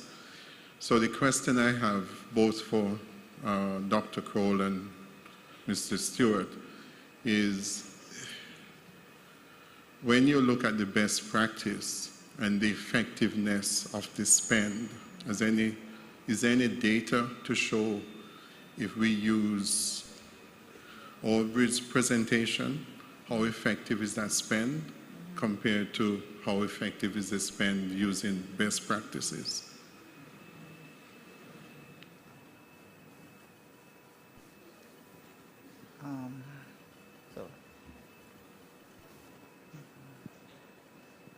Thank you, Sir Lee. I think my initial response would be, I think that's a very good suggestion. I think that's analysis that we could definitely look at. which I think the question that you're trying to ask is, we have spent billions of dollars on all these interventions. You want to see whether or not if we compare this spending and quality of spending to what has happened in other jurisdictions, if it's the same or if it's much more. My initial answer to you is that Jamaica spent much more, but we'll do the analysis to let you know. It's a good question, and it's one of these questions that can't be answered on the spot, but it's a good question because it does ask about, kind of quantifying the success of the different approaches. What we in the best practices that I presented, especially the one on coordination, the GBRAMA, that one was tracked over a long time, and they were able to show that agencies made progress towards these cross-cutting goals. So that was actually, quantified. That was captured.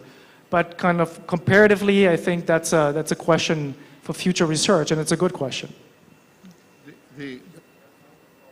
As a follow-up to that question, some years ago, I recall people were using Colombia as the country that was making strides in economic development. So there's always countries that one can use as model countries in terms of getting it right. So the question, therefore, is there a model country that one could look at to say it's getting it right? Not necessarily an advanced country, but a country in transition. Yeah, that's another good one. I think one thing I wanted to get across in my presentation is when we think about best practices, to think more micro. So I have a difficult time even saying that a particular case is best practice, because every case has challenges. Some work through the challenges better than others. That's why I'm trying to see what are in these cases at the micro level. What are good mechanisms that worked out? So even smaller, the unit being even smaller than the case. So I would be very careful saying, a country is a model country. There may be countries that have great ideas and great programs that are worth looking into, but I would not want to put these macro level labels on something like this. And even within these well-working models in the country, there may be some things that can be translated because of context and others can't, right? So the context component is also so important, and when we try about translating from different countries, that's something to keep in mind for sure, because research shows it again and again that best practice adoption without paying attention to difference in context will lead to failure so many times. Yes, thank you for that. Yes, Mrs. There's another C that I was hoping to hear something about. Coherence, as is noted, as a theme of the symposium. But to my mind, you alluded to it when you spoke about this common priority goals of the different entities. It seemed to me that here we have a situation where in order to set these common goals, these different entities must have, developed something from the same page. They were speaking from the same page. But the question is now, goals are normally, normally come out of some broader policy framework. Would these cross-sector players be the ones that, develop, that articulate the policy around an issue? Or would the policy come from their respective departments? Why I ask? Because, in Jamaica, ministries are mandated to set policies, and each ministry have, its own mandate to set policy according to, its work. So the cross-sector goals that are set, how is that relationship with the mandate of each individual ministry to set its own policy? Yeah. It depends what the level of goals we talk about. So I think you're right saying that there is some top-down goal setting happening, and that's how it should be for the highest level goals, right? The highest level goals are political goals, big picture goals that are usually set politically, and at that level, the goal setting is more top-down.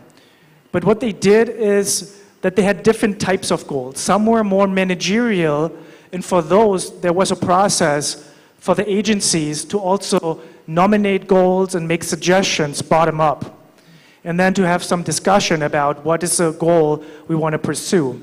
But I think at the highest level, goals, and that's how it should be in a democracy, would be set at the political level and then kind of broken down to the agencies. Okay, thank you. Yes, Gwyneth. Yes, greetings coming from the online audience, and a question from someone listening online, Craig Peru. And Craig is asking, sir, how do you balance the interest in having more collaboration partners and the additional coordination overhead and the complexity that accompanies having more partners on board? Thank you. He's listening. Right, that's a good question about implementation of it, right? So if I add more partners, which is usually considered to be a useful strategy to maximize expertise, to maximize resources, at the same time, that makes it more difficult for me to manage the group, right? To coordinate the group. And I wish I could say there's a formula, for a project like this, you would want so and so many stakeholders in a group because then you can manage them most effectively, but there isn't. So that goes back to one of the principles I mentioned at the beginning, that these kind of structural questions about arrangement and composition of the group, they need to be adapted over time, like as the project unfolds. So one can start with a group of core stakeholders and then see, moving forward, is that working well? Do we need more? Are we already too big? That's a very good question, and it comes up in every collaboration that has to make choices about what should the structure look like, who should be on the table. I think what I've seen some projects do is kind of put stakeholders in different categories, right? So who is a part of the core team? Who are the ones that are important for information input? Who are the important political players that may not want to get involved into every nitty-gritty question, but they need to be informed or they need to be consulted?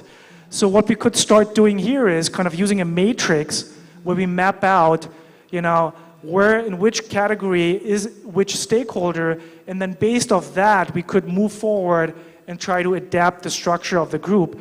But it's a great question and a great managerial challenge to do. Well, I have a follow-on to that one. You certainly, go ahead.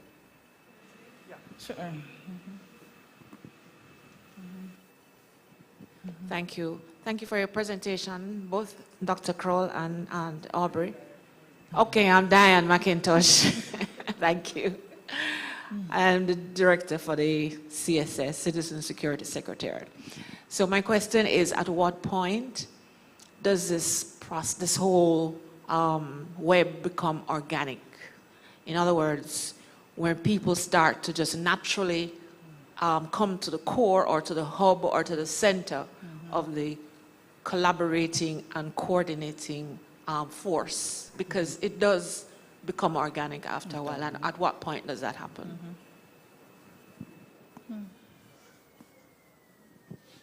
That's a good point. And there's actually a lot of research on social network analysis that tries to map that out. How do networks, right?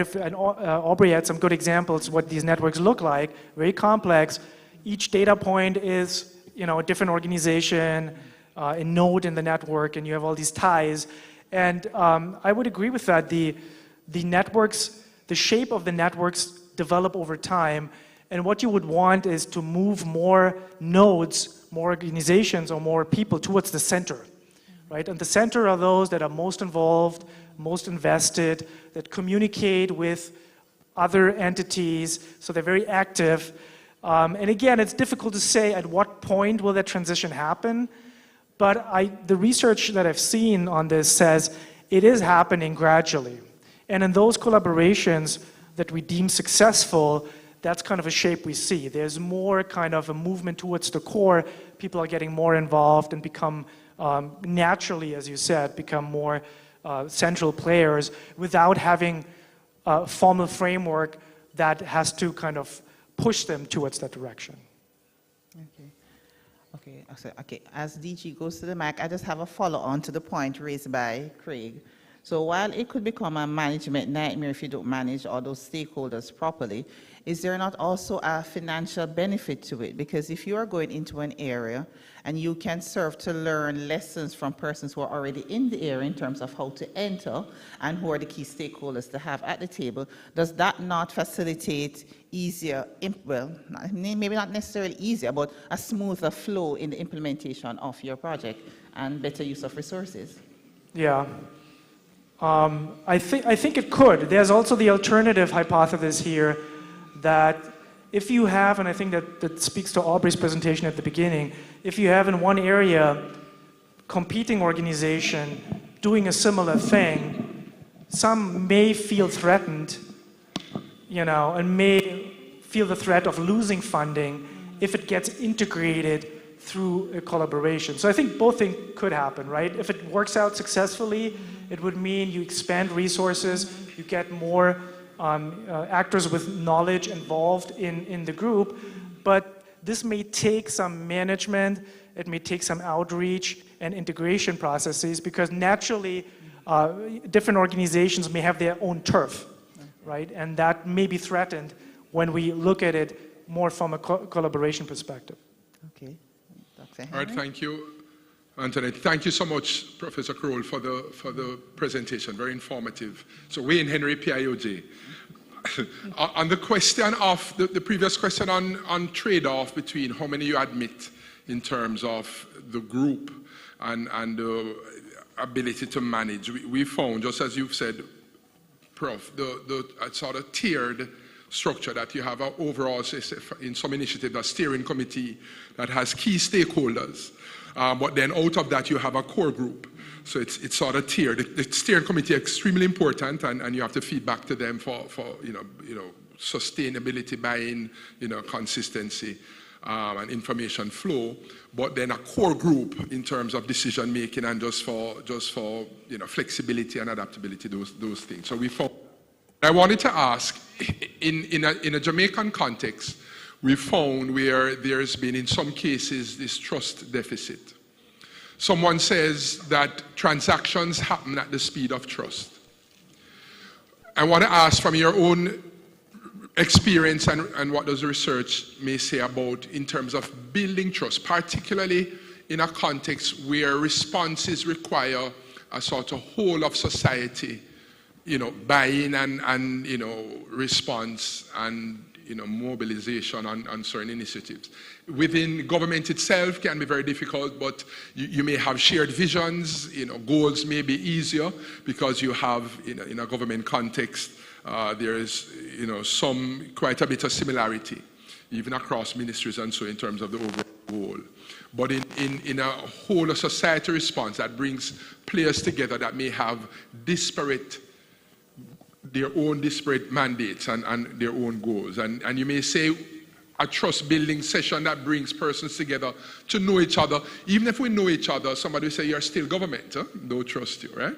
And so yes, I know you well, but you're still representing this NGO. So can you speak a little bit to that? Thank you. Yeah, so that's a good challenge, and I briefly spoke about it, only not in a lot of detail, the trust building and that it's important how it's done. So from the North Carolina project, what we saw there, we had so many different stakeholders involved at the community level. And you can imagine if, on something like opioids, which has a crime dimension, but also has a mental health dimension, addiction dimension, If you have a police officer representing a police agency, talking to someone from social services, they have very different perspectives on what this means, how it should be resolved, what a good approach or strategy is.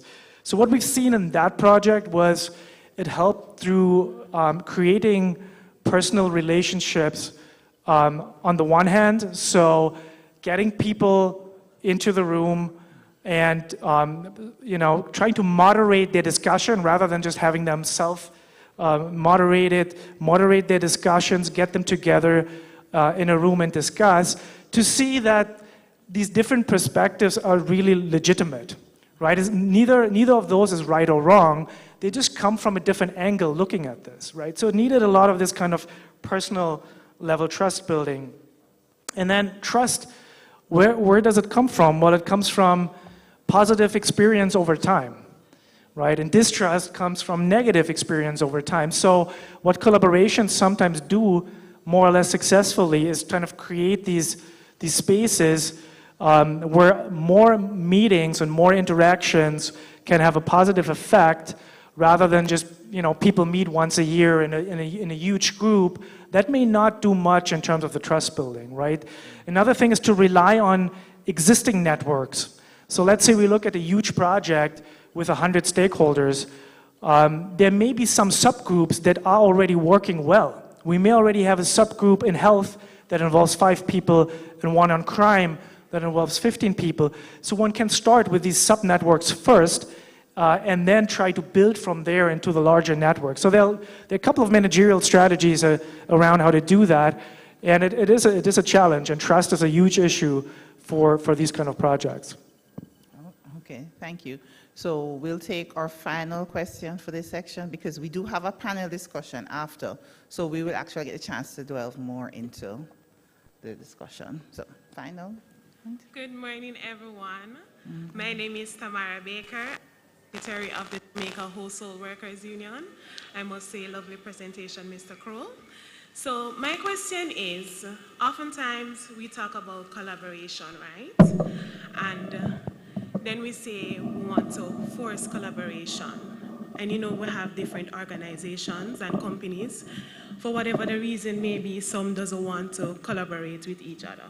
But then my question really is, how can we motivate persons or organizations to come together for the common cause?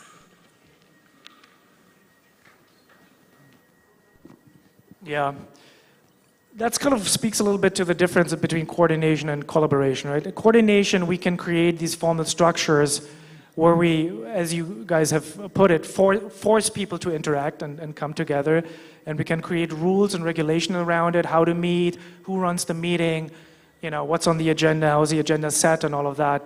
But the second part, try to speak a little bit to that, is even kind of a well-developed coordination will not work unless there is also that kind of voluntary piece that organizations want to be a part of it rather than feeling being forced to be a part of it. I think what we've seen, there's still a lot of research that needs to be done on this, but what we've seen is if you got to get people's buy-in by trying to convince them that kind of the sum of the parts can make a bigger difference than the individual organization, right? And the way to sometimes do it is use data to visualize that, right? So, you can, if 3 organizations work in the same area, if we bring them together and try to integrate the approach, maybe we can scale the effect, right? Maybe we can be more effective because there's less repetition, there's less overlap, and maybe each organization can focus on a specialty, right? A specialty they provide. Someone has to find something that speaks to the mission of these individual stakeholders to get them on board. And there's no easy answer to it, saying do these 3 things and it will happen. It is very specific to different approaches, to different policy networks, but it's definitely something worth exploring and doing more analysis on. What could be done to motivate them and to make them go beyond what we ask of them formally. Okay, thank you very much, Dr. Kroll. We have started a discussion that I know is going to continue post the break, but I don't want to keep you from the coffee break any longer because we're a little behind time. It's now 20 minutes after 11, so if we go to the coffee break now, we will be back by about 11:35. So, Dr. Kroll, thank you very much. For persons who may still have questions, you can see me or the other moderator, Ms. Brimm, Charmaine, because those questions are questions that we can even feel in the panel discussion part that comes up. Oh, so, yes. Oh, what? One more question? Oh, you don't want to keep it for the panel discussion? No, very pleasant morning. Okay. In the context of best practices, I'm looking at both presentations and I'm seeing for it to be a best practice, stakeholders involved must have a common desire for the outcome. And if we common desire for what the outcome should be, because I'm recognizing what it means for me, then we move quickly into something that buying becomes very simple in a sense. So we will not have a repetition of what is reliable, but now our data becomes more valid. And so when I adapt the best practice, it serves my community. And so I'm looking at, regardless of the size of the group, the first thing must be the educating your stakeholders as to why do we need to do this. The stakeholder must understand how the results will affect me or my organization, my agency. And so collaboration, coordination, and cooperation becomes easier because now we are appreciating the general values of what we are putting in. And so best practices are really practices in which all stakeholders involved has already agreed from the get-go that this is the result we would want. And so they use every other variable and factor in their context to make it work. And I think we want to be looking at more of those in our society. Yes, thank you so much, thank you. I guess that's a nice wrap-up to this section. I guess all I need to say is ditto, and see you at 11:35 as we return for the second session. Thank you again, everyone.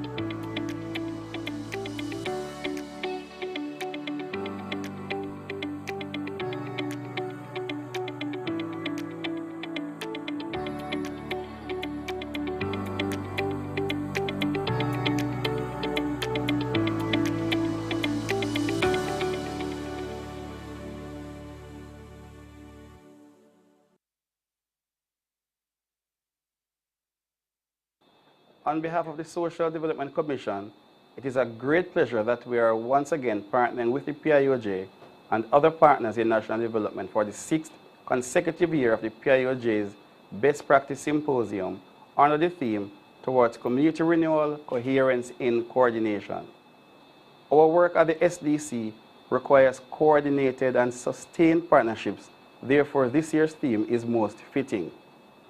It is through coherence in coordination that the SDC strategically executes its 5 main programs that directly impact hundreds of communities and thousands of individuals on a daily basis. In addition to those that have benefited from capacity building and safety net programs coordinated by the Commission in conjunction with our numerous partners, the SDC is proud of the benefits gained by many grassroots community-based businesses. A number of these community businesses have also benefited directly from exposure gained having participated in previous staging of the Best Practice Symposium. The SDC applauds the efforts of the PIOJ and the Best Practice Symposium Planning Committee. We are confident that the participants will benefit from the shared experiences. The SEC remains committed to coherence in coordination, thereby building communities, building Jamaica.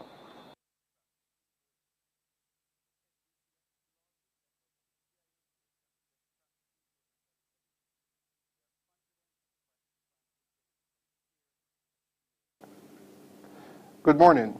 I'm happy to once again be greeting you at the start of the Symposium of Best Practices in Social and Community Development. This year, we are grateful to be able to meet in person, and with the lessons taught by the COVID-19 pandemic, we can now blend both face-to-face and the virtual to make a wholesome communication experience.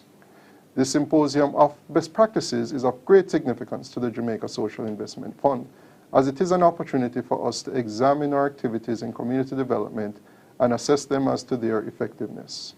It also presents the unique opportunity to see how our own best practices match with other entities with similar mandates and present worthwhile opportunities for collaboration among entities. We at the Jamaica Social Investment Fund have in the 26 years of our existence placed partnership at the core of our operations.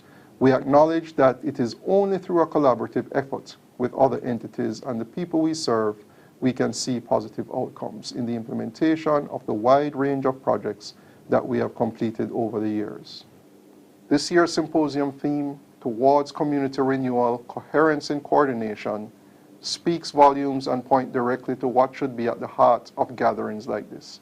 The symposium presents to us the chance to not only look at the work done by each entity in isolation, but to compare notes and see how particular actions have been successful or have failed. This is important as we strive towards exactly what this year's theme is depicting, coordination. The theme itself is a call to action to not just implement as ministries, agencies, and departments in our quest towards nation building, but instead to take on the task as one unit. This means that through examining the ways we approach social investments, community development, and renewal, we can be deliberate in our actions and actively coordinate so that interventions by each agency will complement and strengthen each other rather than be duplicated. Additionally, we need to pool our efforts in our measurement and evaluation practices, which involve looking more closely at the results and so tailoring our responses collectively to improve social interventions in the communities that we serve. As we continue to strive towards sustainability, this forum creates an open platform for this type of collaboration. All this is to create communities that are not dependent but empowered to advocate for their continued sustainable development. I wish for you fruitful discussions that transcend the day's activities into action as we move towards coordinating our efforts towards the common goal of making Jamaica a better place to live, work, raise families, and do business. Hello and welcome to the 2022 Symposium of Best Practices in Social and Community Development.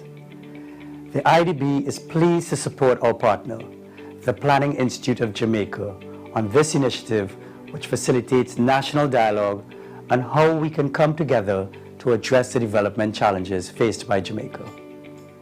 Solving these challenges takes collaboration with focused coordination. We must engage citizens at all levels of society, starting with the individual and expanding to the community and the country at large. And it is this shared understanding of what is required that brings us here around the theme, towards community renewal, coherence in coordination. We are collaborating with agencies like the PIOJ and the government overall to increase Jamaica's productivity and competitiveness, aid public sector transformation, and to boost human development. Achieving the aforementioned goals will benefit the island on a grand scale, but the work starts at the community level, and this year's symposium will explore how we can work together to coordinate community and social interventions that will lead to sustainable change. This exploration can come by asking the following questions. How can we work together to maximize impact for our communities and people? How do we ensure that we are efficient in the way that we manage resources? And how do we understand the real needs of our citizens and how do we assist them through a coordinated effort. I encourage us all to use this opportunity to ask challenging questions and have the courage to seek solutions together. We know that development requires strong joint effort, but the result is rewarding. Please enjoy the conference and know that the IDB is committed to supporting Jamaica's journey to empowering its communities and becoming the place of choice to live, work, and raise families and to do business. Thank you.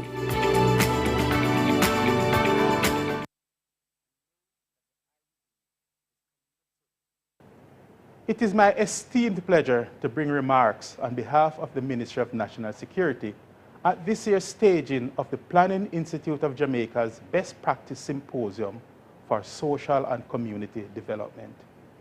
The Ministry of National Security champions the Planning Institute's theme that calls for coherence in coordination, which is essential and intrinsic to social and community development. The theme also signals the prerequisites needed to effectively tackle crime and violence, which are embedded in the ministry's crime prevention strategies in the most vulnerable spaces. Social and community development remains central to what we do at the Ministry of National Security. Therefore, we fully support occasions like these that add value to our efforts in combating crime and violence as we aim to build a Jamaican society that is secure, cohesive, and just. Moreover, the need for increased coherence in coordination points to an improved response to Jamaica's crime problem as a national development challenge, which will be adequately addressed if we pool our collective energy and resources to reduce crime and criminality. The Ministry of National Security reiterates its commitment to the fight by creating opportunities for strengthened inclusion and coordination among various stakeholders. To this end, we remain resolute to reducing crime and violence, improving public order and public safety. Over the years, criminality has become increasingly complex due to internal and global influences. Therefore, effective crime prevention requires strategic coordination guided by opportunities like this symposium that allows for the exchange and sharing of data, knowledge, and experiences to determine what works best and how we can seek to create and sustain lasting success. I applaud the Planning Institute and look forward to what is anticipated to be a stimulating and engaging session. Thank you.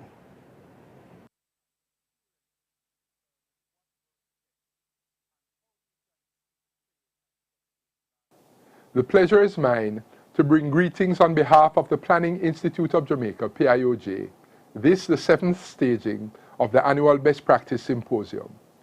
The symposium is hosted by the PIOJ through its Community Renewal program in partnership with the Inter-American Development Bank, the IDB, the Jamaica Social Investment Fund, the JSIF, Ministry of National Security, MNS, and the Social Development Commission, SDC.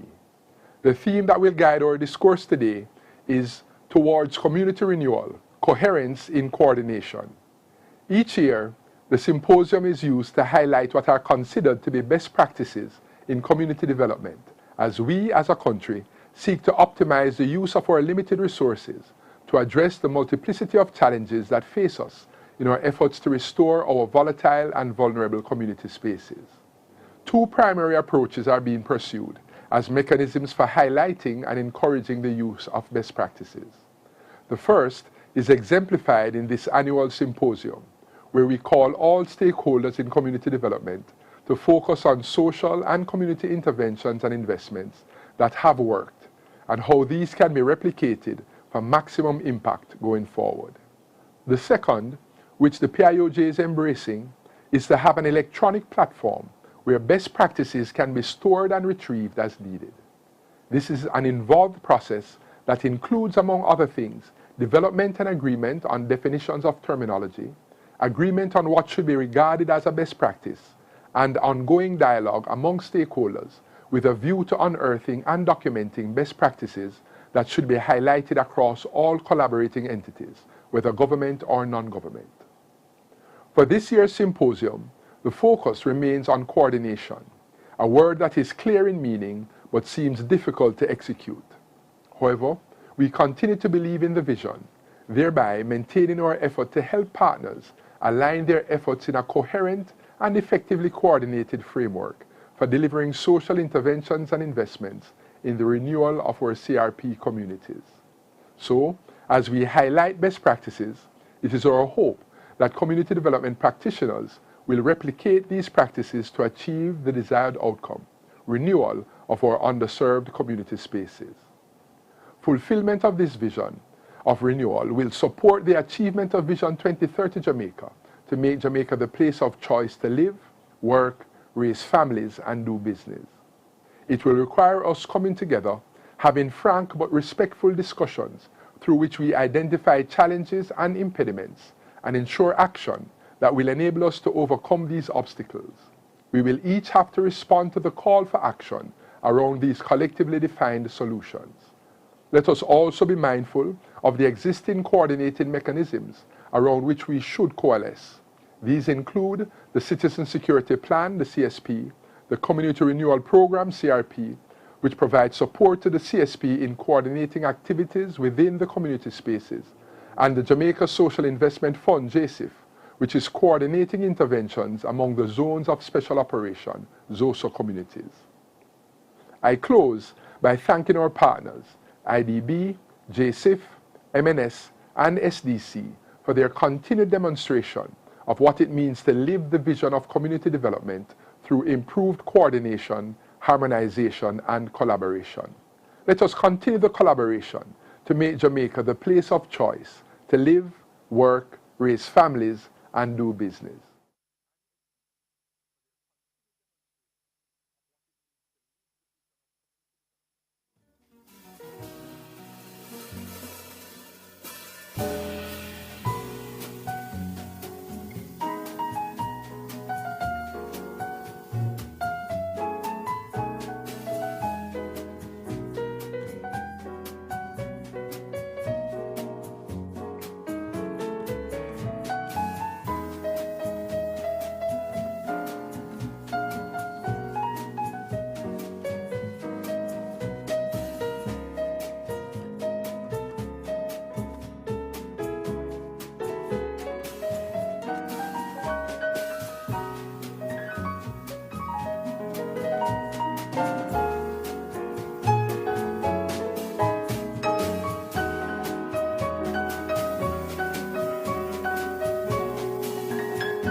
Okay, ladies and gentlemen, I see that you are really enjoying the interactions, the discussions, but I just want to recall we are ready to go into our next session. So persons under my voice,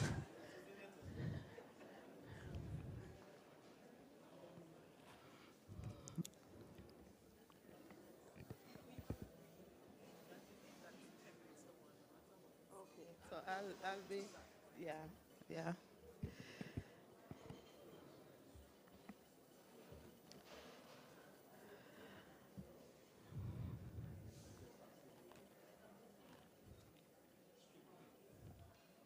So ladies and gentlemen, thank you so much for staying with us. We know that the first two sessions provoked a lot of discussions, there are a lot of questions. We know from Mr. Stewart's presentation, he essentially showed us a web of the situation as it relates to coordination. We heard from Dr. Kroll, who sought to walk us through a little bit more in terms of how we can unravel the web.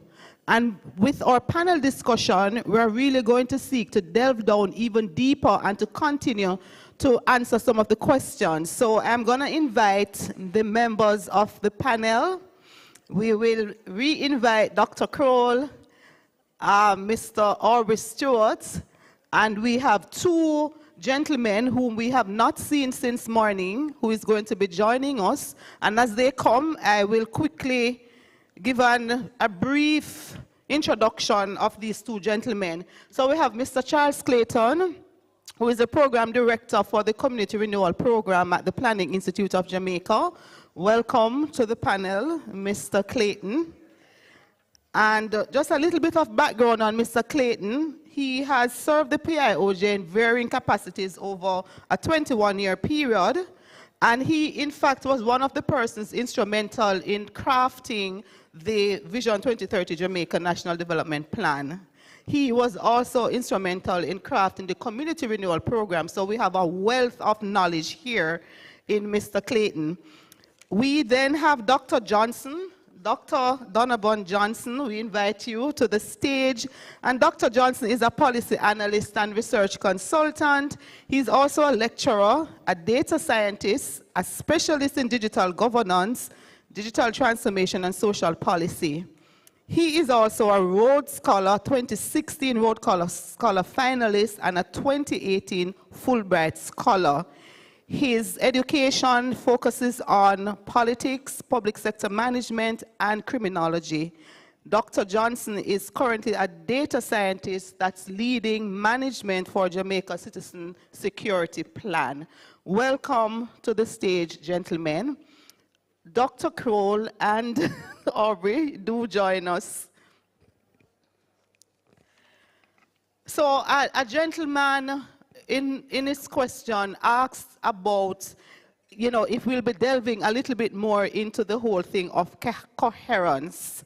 And this is what this panel discussion is intended to do. So it is our hope that by the time we end the session today, you would have had a deeper understanding in terms of what exactly is coherence, what is the relationship between coherence and efficiency.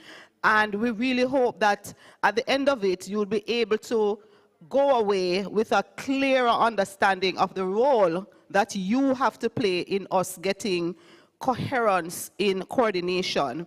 So I'm going to start with our two new guests. We're going to try to give you a little bit of insight from two organizations that are very much involved in coordination. And before we get to that, we want to look at this whole issue of community renewal.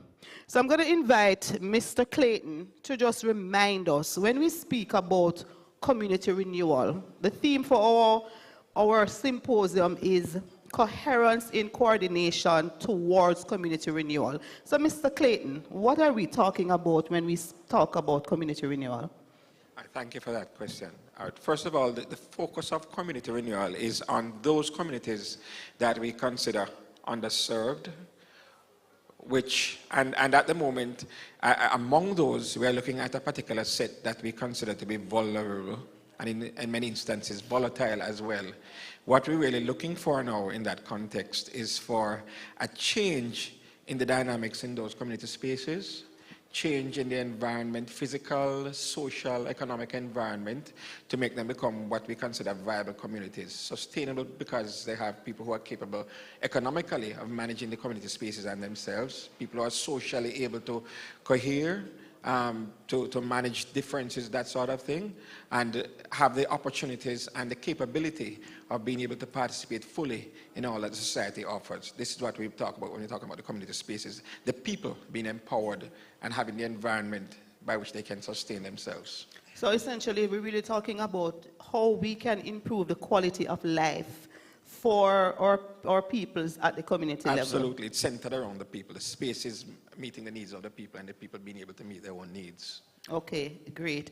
So, Mr. Clayton, you are also the program director for the Community Renewal Program, which we know is one of those programs that has been guiding coordination. Can you tell us, what has that experience been like in terms of the coordination? How has that process been going?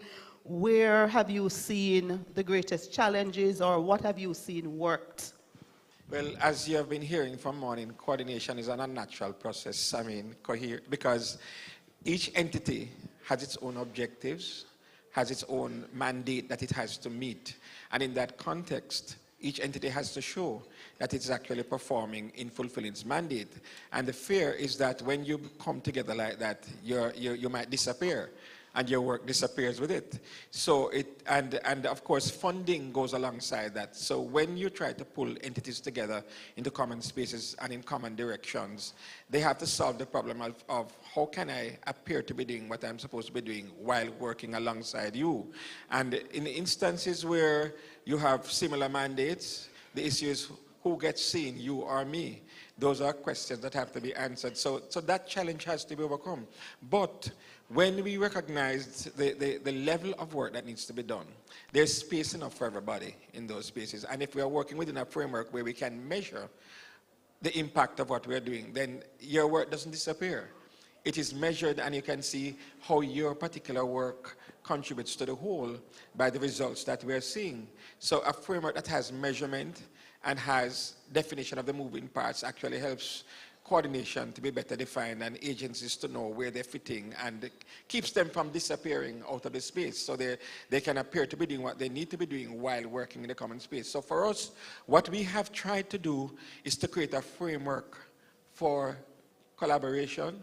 That framework takes into consideration the spaces that are targeted. It takes into consideration the things that need to be done. It takes into consideration what are the objectives that we're driving at. In that context, we have tried to work with the different frameworks and the different objectives. For example, we are supporting the Citizen Security Plan, which is a priority of the government, as you know, because of what is happening with security. So within our framework that we're talking about, we really try to see how that collaborative process can support those priorities under Vision 2030. Okay. Some of the mechanisms we have used, we have not tried to develop new mechanisms where they exist already. So for example, the Social Development Commission has a cross-parishes and interagency network through which it tries to monitor what agencies are doing within the parish.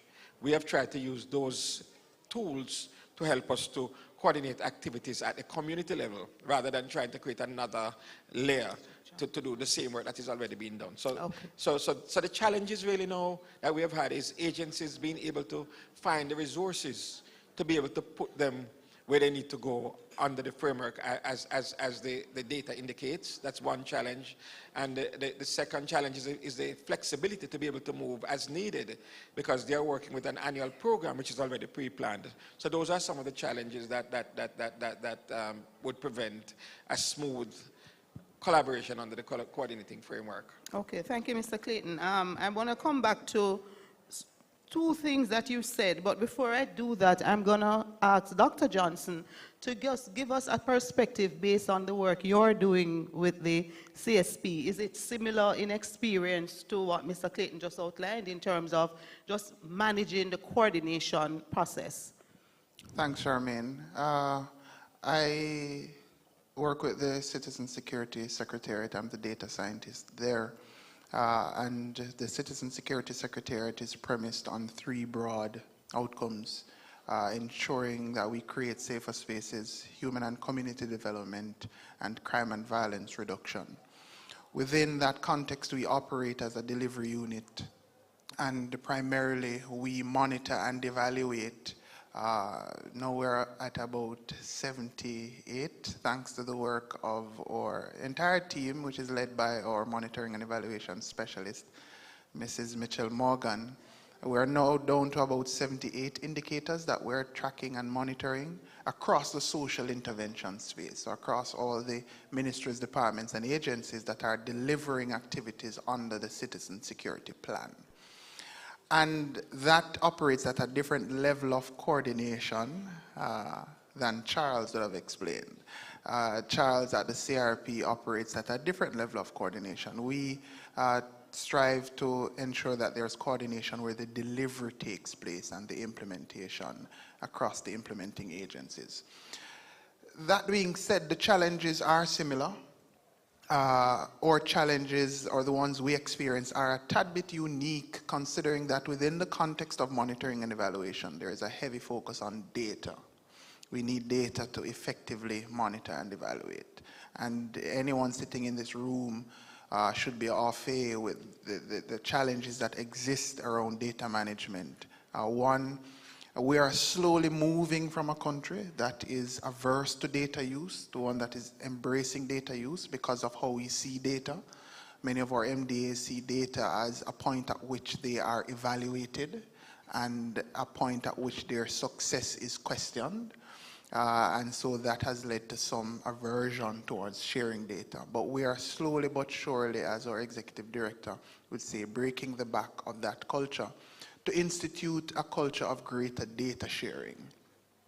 And in the midst of data sharing, there is also a challenge of data management, which takes into account the broader spectrum of data. That is, whether or not people or the MDAs have access to the tools and the resources, the knowledge resources, the physical resources to actually use and utilize the data once they get it, or even collect the data in the first place.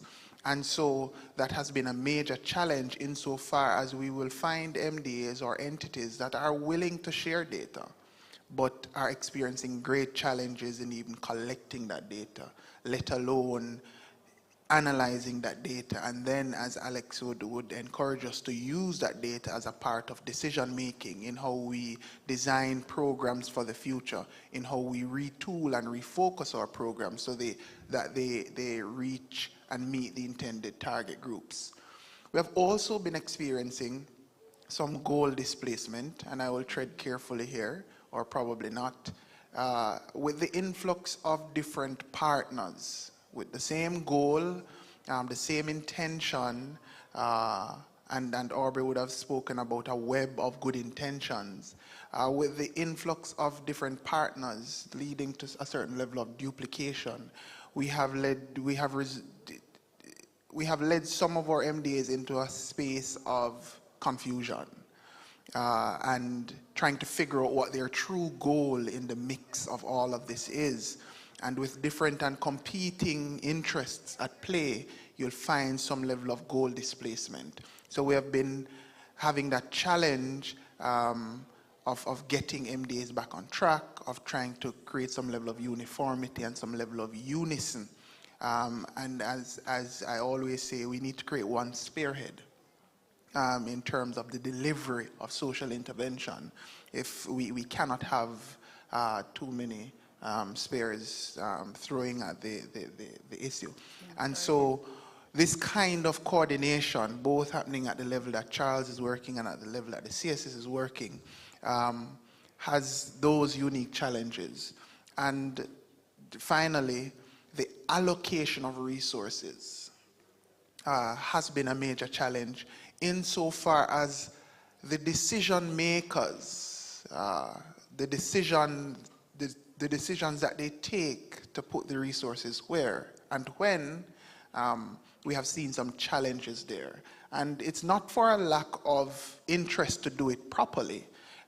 It's again the absence of the data that should drive our decision making as to how we put the resources, when we put the resources, and so forth. And finally, I promise, there has been, in my own estimation, a disconnect between delivery and planning and decision making. So we have excellent agents. I see Kay Marie and Kimberly sitting there. Excellent agents on the front line driving the delivery. But then there's a disconnect between where the decisions are made and taken and the delivery of those programs. And that can be a challenge. And sometimes it's because our decision makers are burdened with so many things. And so the decision to let the resources drive in the right direction sometimes are not optimized in my own view. And I stand on that. So when we can bridge those gaps, we'll see more strengthened delivery of our social intervention programs. Okay, excellent. In our first two sessions, in the questions that were asked, there are three issues that were highlighted. The issue of trust, the issue of how do we get people motivated to be a part of the process.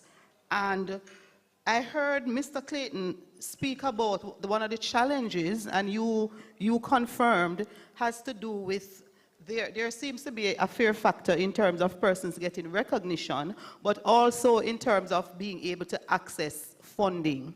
Now, what I want to hear is, what I want to ask is would monitoring and evaluation help a process like that?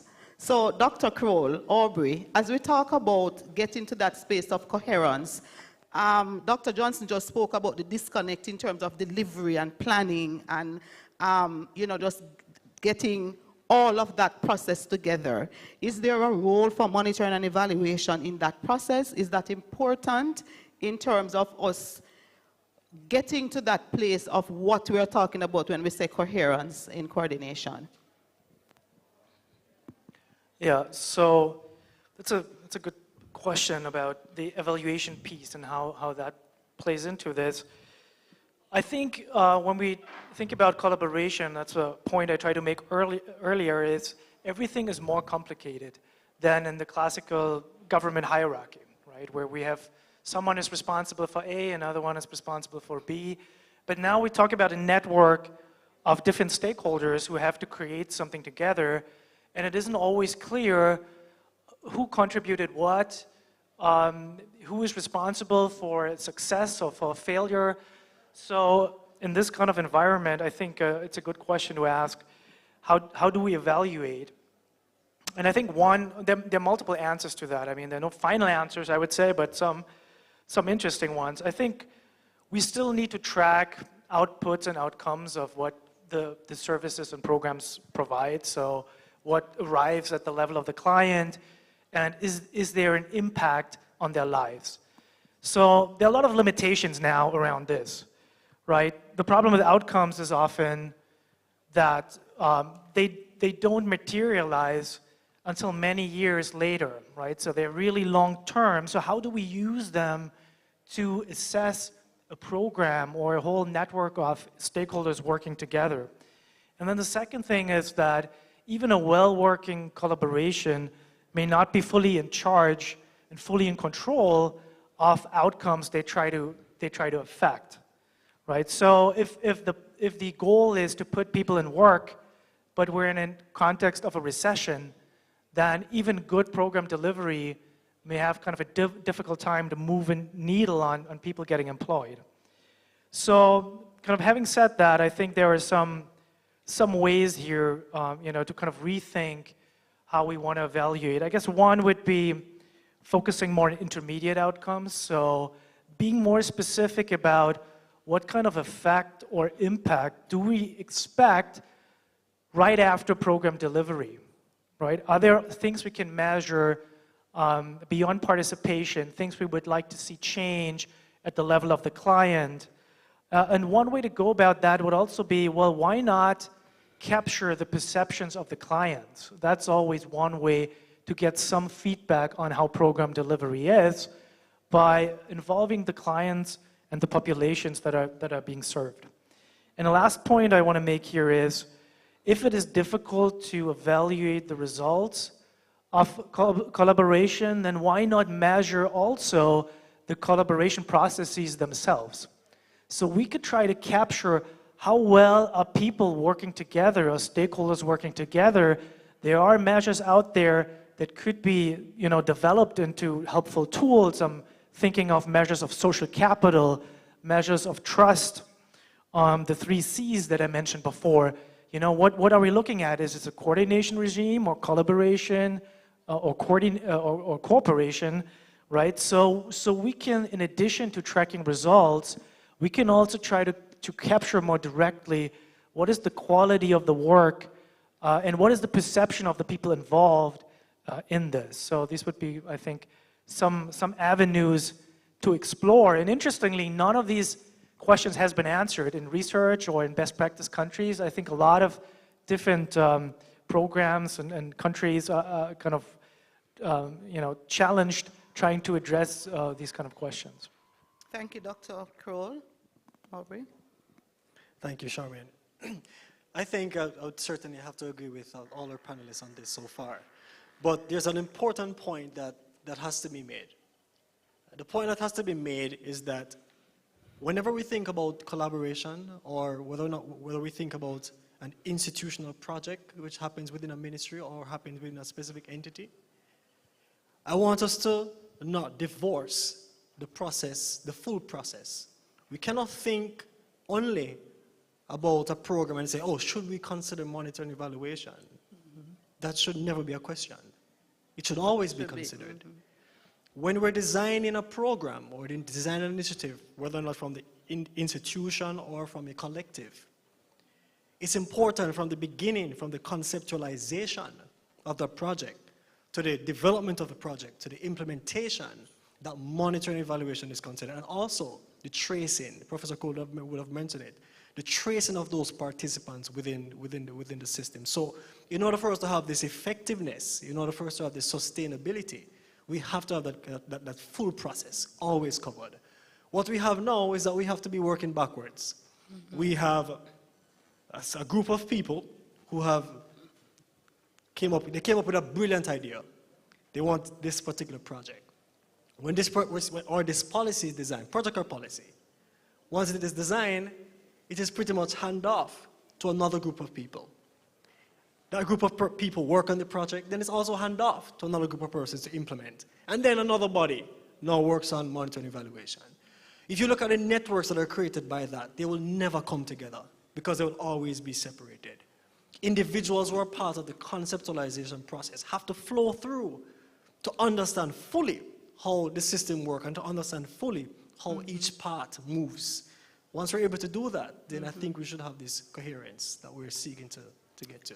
Excellent. And what I liked in one of the things that stood out in terms of what you said, so we are learning that coherence, part of the whole thing about coherence is talking about the kind of logic or the order that is brought into what we are doing. But this is not just in terms of those organizations, but even from the very planning, the design, the development process. So, Mr. Clayton, I saw you shaking your head when Aubrey was speaking. Jamaica is coming from a place where, as we said before, the missing link was coordination. We now have caught up into this whole thing of coordination. How do you see us now that we have gotten coordination down to a pack? How do we get to the point where we bring it together? How do you see us reaching and attaining the coherence that we are talking about? How do we solve the problem that Aubrey presented? What would be our next step? So I think we understand that it is a complex issue, but what would be the next step in that process? Well, first, we're not there yet.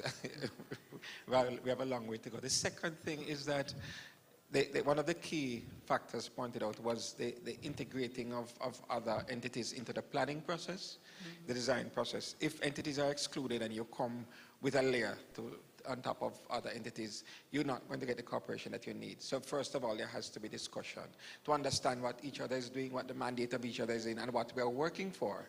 And in that context, then, we can then begin to look at the pieces that need to be put together, what direction we need to take, and what exists now. Then we'll know how we need to adjust ourselves for that process to be able to work together. But without that information, without that working together, it isn't going to happen. So the first step is the discussion and the arrival at common objectives and the understanding of common processes, and then the specifics of what we need to do will come out of that discussion. Okay, excellent. Dr. Johnson, what is your thought? What would coherence look like for us? So I think this is a layered process, a wicked problem, if I may. And I think, in addition to what Charles has just articulated, is that we need to do a lot more listening. A lot more listening. And we also need to listen to the people who are implementing. And I believe that this is missing from how we govern, how we lead, and how we manage public institutions in this country. We are not listening, especially as decision makers. And when we do that, we will achieve the kind of cooperation that is needed within coordination, right? Because at this moment, you can put a tough law in place, tough piece of policy or legislation, whatever the case may be, to force people to.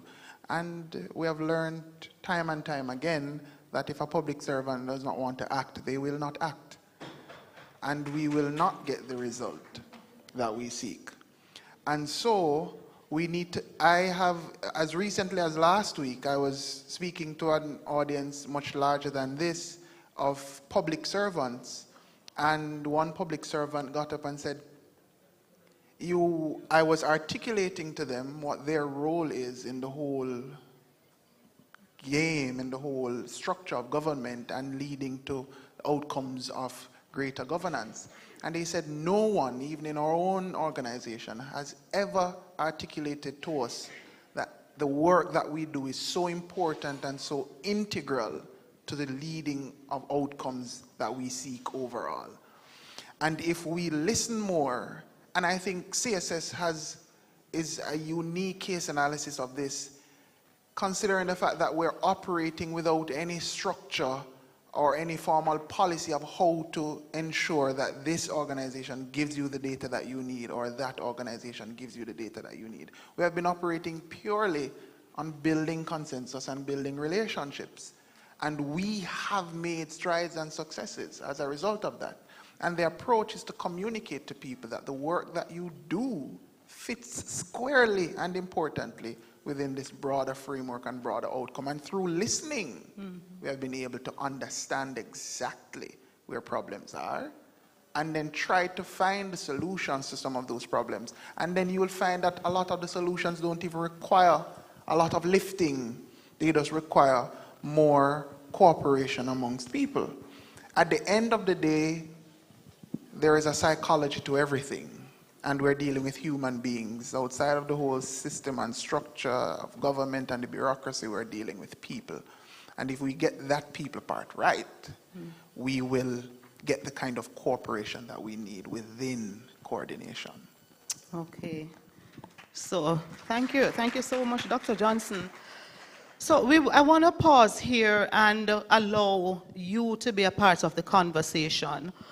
Based on all that you have heard presented this morning, we would love to hear from any of you on the floor. You might have a question for any of our panelists or just a contribution in terms of where do you see, is it possible for Jamaica to achieve that coherence? So we'll open the floor for you to join the conversation.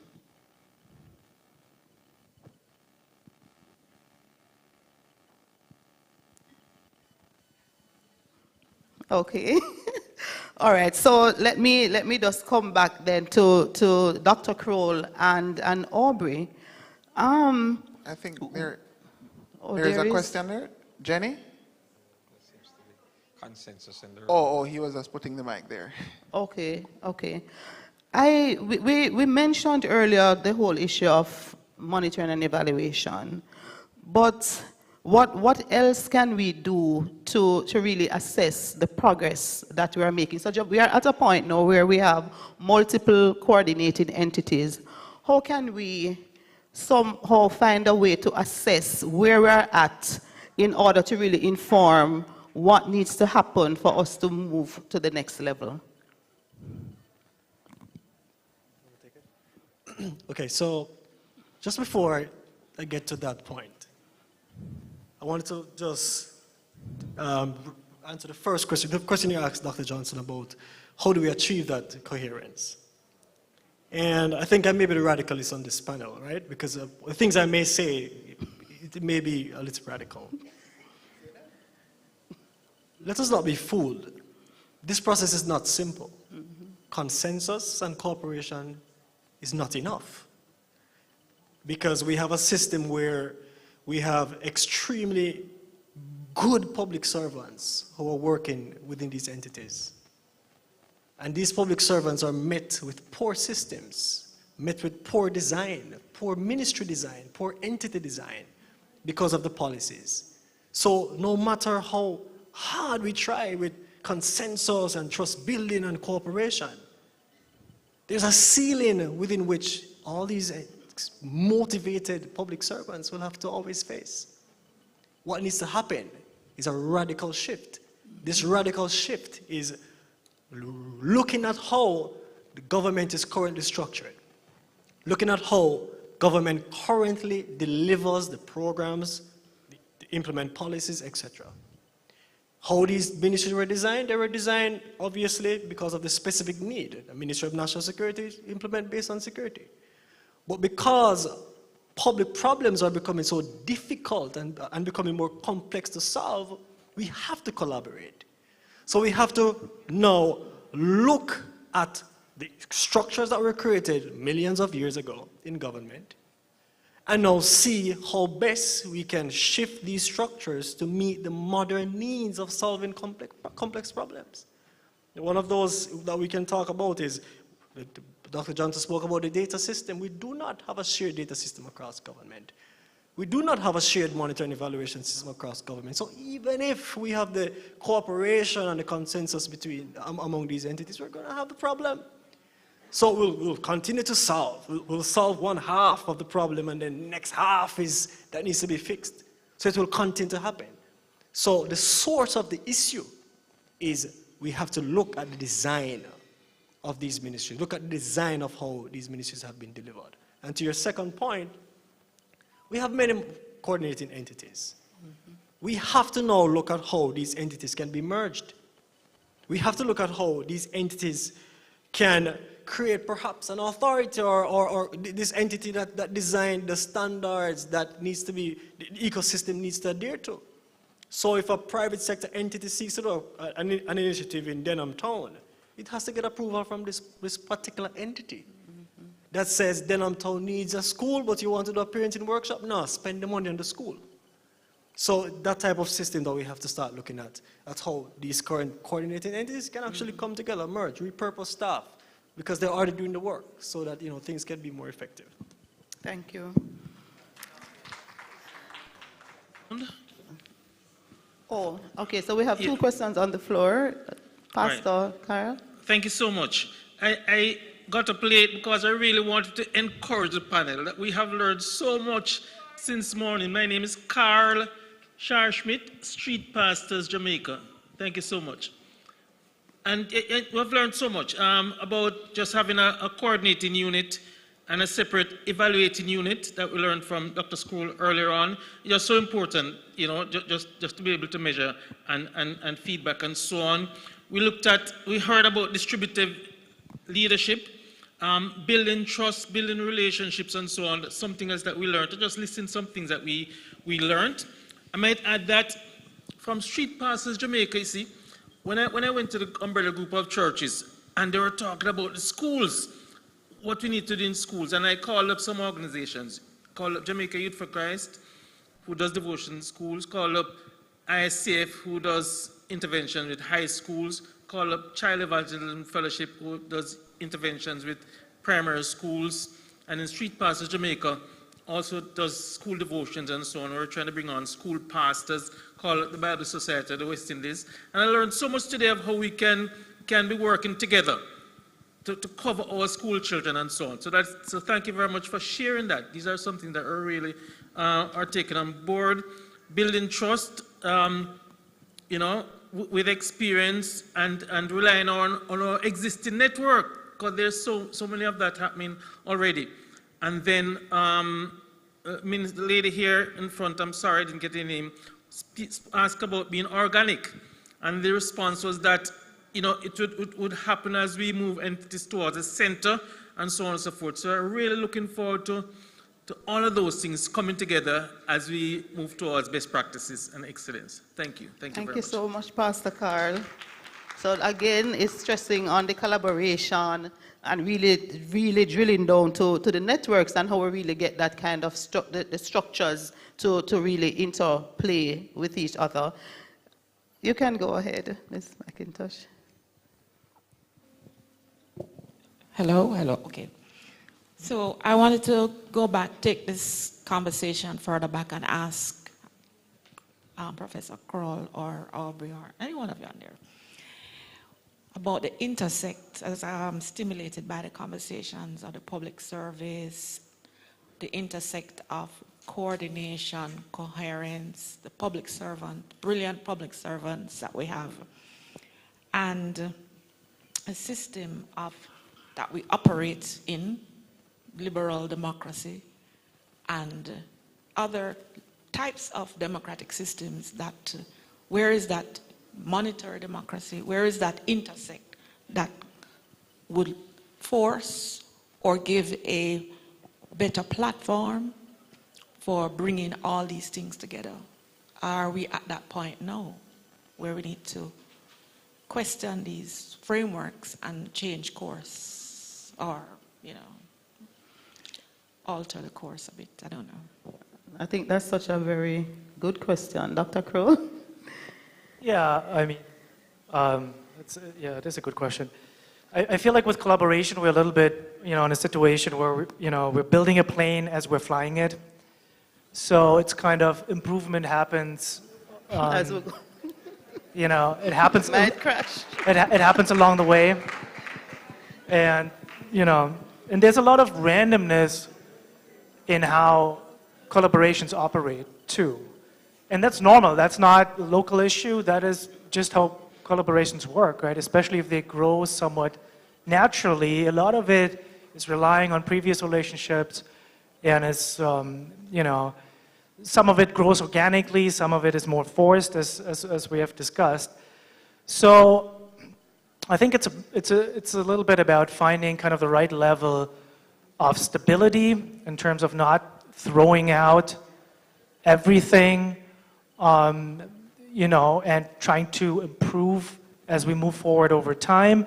But then also, as Aubrey mentioned, not shying away from really looking at critical areas that need improvement, and some of them need more like a large-scale redesign. So my answer is a little bit at the macro level, but pointing to kind of the complexities that go into it and kind of the difficulties of narrowing it down to specific instructions for improvement. I think, you know, to really move forward to the next level, I think what we need is more case-based analysis to really understand, are the issues in this program that's funded that way the same or different than in another program, and trying to tailor some of the solutions specifically to these kind of program needs and client needs.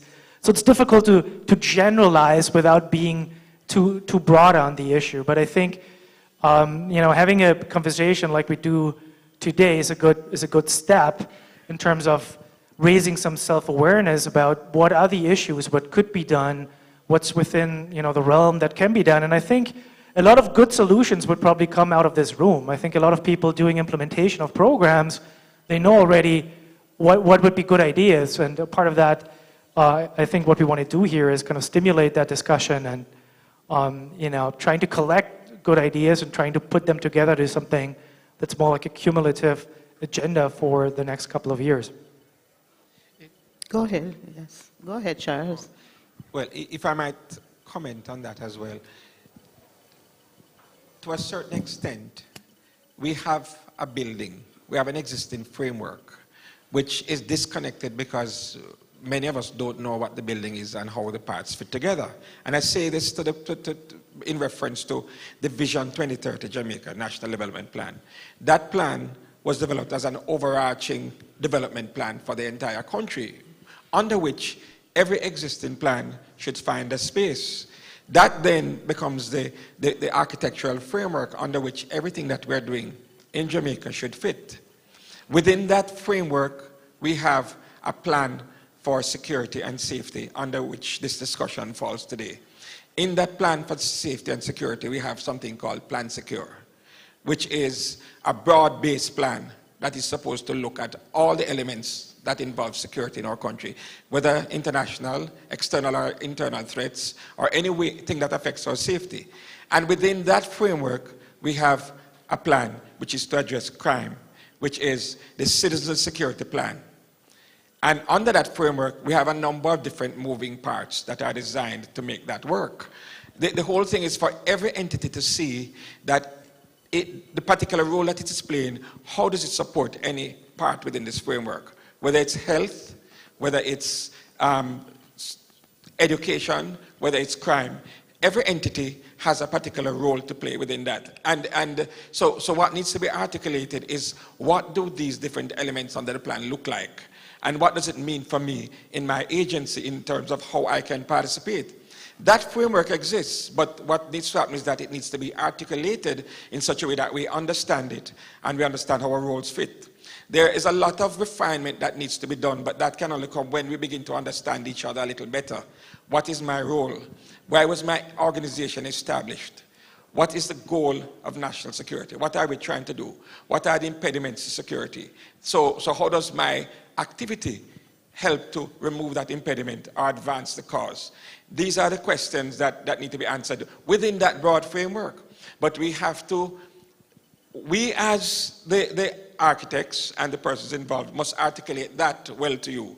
And at the same time, every one of us who is in any space in this country has a responsibility to find out how I can fit into that framework. It is when those pieces begin to be properly understood and our roles and where we're going is understood that the pieces can fit together. It's a very complex process, but it starts first with understanding what the vision is, where we're going, and how my agency fits there. So I say that as a general summary statement, which has a lot of complex moving parts, but I think that to me is the impediment, that we don't understand the architecture, we don't understand how the whole thing fits or how we fit into that framework. And that part of our job is to help you to understand it. Thank you, Charles. So it brings to my mind the issue of leadership, but we not in terms of, yes, we have multiple entities who are leading or who are guiding a coordination process, but is it that we need a central point, a main point of leadership from which the vision is articulated, to which the multiplicity of persons can come in order to do or to understand exactly what that broader vision is and how what they're doing will fit into it, and in fact how they in fact plan and design. So how important is leadership in the process from a central standpoint? You can go ahead, Aubrey. Okay, so just before I make a statement on that, I just wanted to make a quick response to what Charles spoke about. Now, I'm slightly conflicted because the development goals within itself is conflicted. And I say that this way, that the development goals are like a painting on a wall that everyone just walks past every day without even noticing. You find a situation where there are entities that just have the development goals as just something written in their policy, and it doesn't really make sense. It's not operationalized. It's just needs to be in my policy because they say that the development goals should be in a part of my policy. So we have a situation where within entities, within organizations, these goals are created that people don't even buy into. People don't even understand. For us to really re-look or reimagine a process where people are so motivated by goals and a vision to the point where a child should be able to say, oh, I want this because it's going to be contributing to this goal. That is how we should be looking towards how we do development. But how is it that that's going to be achieved? It's going to be achieved when we come together, understand that Professor Crow said it, we're building a plane, we're flying it. But it's important for us to design that manual that helps us to understand where the parts go. Because we'll continue to have a process where these goals and initiatives are created, but people are disjointed from them. Leadership is important. What we turn to in times of crisis is political leadership. But we have to understand that the reason why we turn to political leadership in time of crisis is because sometimes within the public sector, we have persons who are fearful of speaking out. People who are fearful of saying that this is the problem, we need to fix it. Because we think about job security, we think about, oh, I don't want to step on anybody's toe. But we need to fix it. If we are concerned about the future of our nation, we have to step out. We have to fix it. We can't be playing it safe all the time because, oh, I don't want to hurt anybody.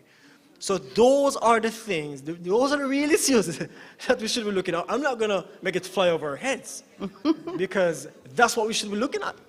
And then we will see how those goals align. Once people start speaking to each other, once people start understanding each other, once people start building trust, and then we can fly actual plane without flying a plane and building it at the same time. Because then everybody understands clearly. I mean, I've heard the argument of we need defined roles so that people understand what to do. The roles are defined. In every policy in Jamaica that I've reviewed, if you look at the last few pages, all the persons who are involved and what their roles are, we see the roles defined. So the roles, it probably is not the definition of the roles, it's the operationalization of the roles. And in the operationalization of the roles, it is the relationships among these people. And the fear that we have to drive out. I know that there are so many people here sitting, they want to say so many things. They want to say so much. But they're so You know what? I'm not going Being to say this politically correct. because my organization doesn't want me to. But you saying it is helpful to us because we are the researchers who will sit and think about what needs to be said, what needs to be done, and then inform the policymakers. So don't be fearful. Fear is gone as of now. Thank you so much for being so candid, Aubrey. And we need that if we are going to solve this problem, right? If we're going to untangle the web, we need to get down to that. So we have a question from the floor. May I just ask you to just tell us who you are and then go ahead with your question. Good afternoon. I am Eva Tomlinson. I'm from Longville Park Community Development Committee. I'd like to go back to Charles's comment where you spoke to the Vision 2030 and persons not being able to integrate it enough. And I'm going to look at it from a community perspective. Whilst in organizations, you can look at the Vision 2030, you look at the goals, you see how it filters down to your strategic objectives, down to the individual's work plan. At a community level, the structure, which Aubrey highlighted during his presentation, looks at the DAC, the CDC, above that is the PDC, and the CSOs and the CBOs. We don't have that filtration at that level. And I think it's important for each Jamaican to be able to internalize, integrate, have it been a part of them, not just the theme, because most persons, your primary school students at grade 3, grade 4, your high school students at grade 8, grade 9, grade 8, grade 9, they will tell you, yes, we believe in Vision 2030, it's on the exam paper, exam question, what are the goals, how many targets are there. So we know it's not a lack of knowledge, but it's now taking the knowledge and putting it into behavior change. When it's integrated into behavior change, then we can see it more coming out at the community level. But there also needs to be more support at the community level. We're having a crisis across the island in terms of communities being able to have our solid waste being collected. We see the struggle. Most Jamaicans, we are now containerizing because we have learned we have a pride in beautiful Jamaica. And I'm from the community of Longville Park. We containerize. But where the solid waste has not been collected for 2 months or more in some cases, it's difficult for you to have that, to maintain that pride and respect that you want for your property as an individual and that you want collectively from each phase. So it all filters down, and sometimes the established systems fails, and when it fails, it impacts at the community level and it impacts at the individual level. So it's not that the information is not out there. The information is there, but the systems that are to support you moving from your solid waste being collected to ensure that you have a clean environment, to ensure that this is the best place in the world to live, for you to raise your family and be the best Jamaican you can be. When those little things are not in place, it really impacts greatly. Just a comment. Thank you so much. Very good contribution. I think this will be our final question, as I see we're a little bit behind time. Go ahead. Yes, I wish the question could have continued on that excellent point, which was articulating on what Dr. Johnson said. But it is my job to deliver the question from Kevin White, who is online, who is asking, is there a fear among MDAs about sharing data and partnering with each other? Comments from the panel. I'll take that question. The answer is yes. Yes. There is a great fear, and I would say an insurmountable one at this time, where we look, one, as I said before, we look upon data as a point at which we are going to be evaluated or examined or judged. And nobody wants to be judged too harshly about anything. And because of that, ministries, departments, and agencies are fearful of sharing data. But the other side of that challenge is that, and it goes to some of what Aubrey said earlier, what happens when that data is shared? Most of the times when data is collected, it is not used nor utilized. And when you have that occurring, people are unwilling to share the data thereafter. Additionally, data sharing has been too politicized in this country. It's politicized everywhere, yes, but we politicize data in such a way where the public servant is often the one who faces the brunt of the blame, and nobody takes account for the fact that these public servants are working in broken systems. Systems that have not equipped them properly and adequately with the resources they need to perform better so that the data can be reflected better. And so the public servant, which is the one who is the steward of that data, is going to be unwilling to share that data because the data will make them look bad. And in the context of them looking bad, nobody will raise the hand to say, hey, I was the one who did not give that public servant enough resources to create better numbers at the end of the day. So there has been a reluctance in sharing data amongst ministries, departments, and agencies for various reasons. And I believe that stemming that problem starts from a place, of course, as I said before, of listening to our public servants, but it also includes giving public servants the resources they need to create better numbers so that they'll be more proud and willing to share data. And to also use the data that we receive to assist the ministries, departments, and agencies to improve where we identify lack, and not to decry and to shame. I will be one of the first persons to tell you that people ought to be named and shamed, but given the context within which we operate, and that naming and shaming has to occur within context, because really and truly you do have some public servants that are not doing anything at work. That is true. We know that. But the preponderance of our public servants are not like that. Because when I'm leaving work, I almost never leave work and there's not a light in the building still turned on. You drive past PIOJ, sometimes lights are still turned on. You drive past any ministry, there's still someone at work. And I still get emails at 1 in the morning, 11 in the night, and I still respond to emails at that time. So we have committed public servants and brilliant public servants, and I'm the least brilliant of them all. And in that context, we need to treat public servants better in this country. We do need to treat public servants better in this country. And treating them better involves giving them the tools and the resources that they need to create better numbers so that they themselves will be willing to share the data. Because if we use the data to continually name and shame them, prosecute them in some situations, and not help them to improve, then we're going to have this perpetuation. Thank you so much, Dr. Johnson.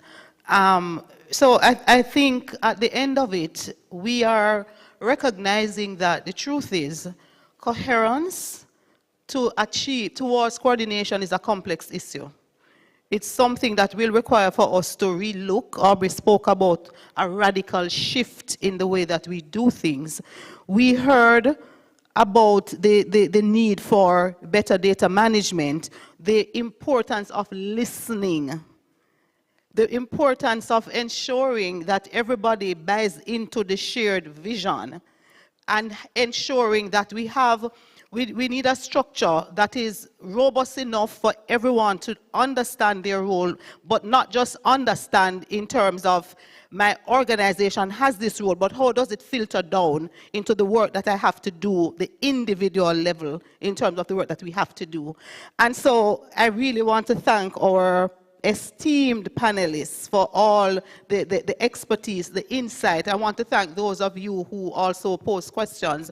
But this is a matter that we have started the discussions today, but we recognize that obviously it requires much more discussions for us to come up with what is that plan of action, how do we indeed move to achieving effective coordination and achieving the coherence that we really are working towards. So thank you so much, everyone.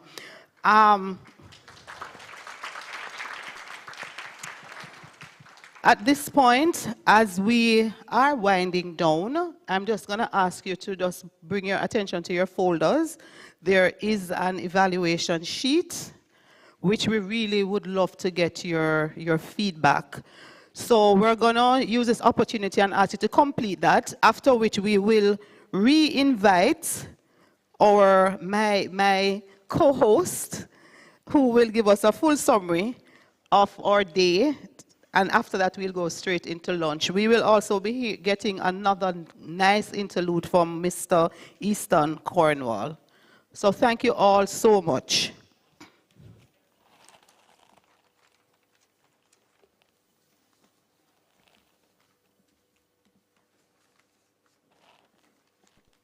Is Mr. Campbell do join us on stage?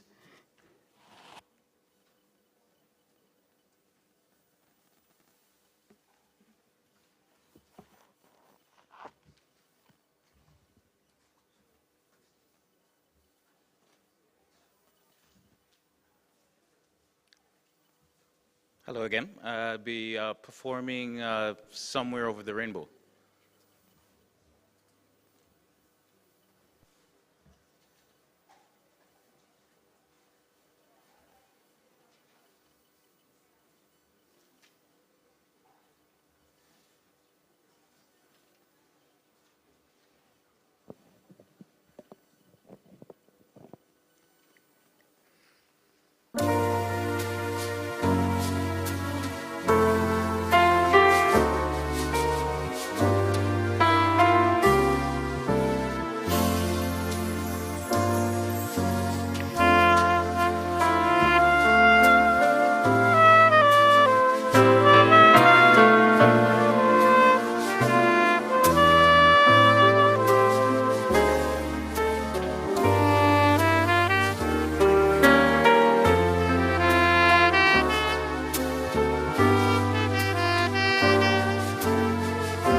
Simply beautiful. Now, I don't remember all the words of that song, but I know there's a part that speaks to wishing on a star. Now, I know you'll all agree with me that if we are to see progress towards Vision 2030 and the Sustainable Development Goals, we can't afford to wish upon a star where coordination is concerned. We need to get it right. And we have to recognize that we're running out of time. And when I say we're running out of time, as we try to fix this problem, other problems are getting more severe. And we can't fix those other problems until we can get coordination right. And throughout today's proceedings, I'm sure you have heard a lot. You have learned a lot. It has raised a lot of questions. I mean, a lot of persons are probably leaving here energized to say we need to make this work because you recognize what can happen if we don't.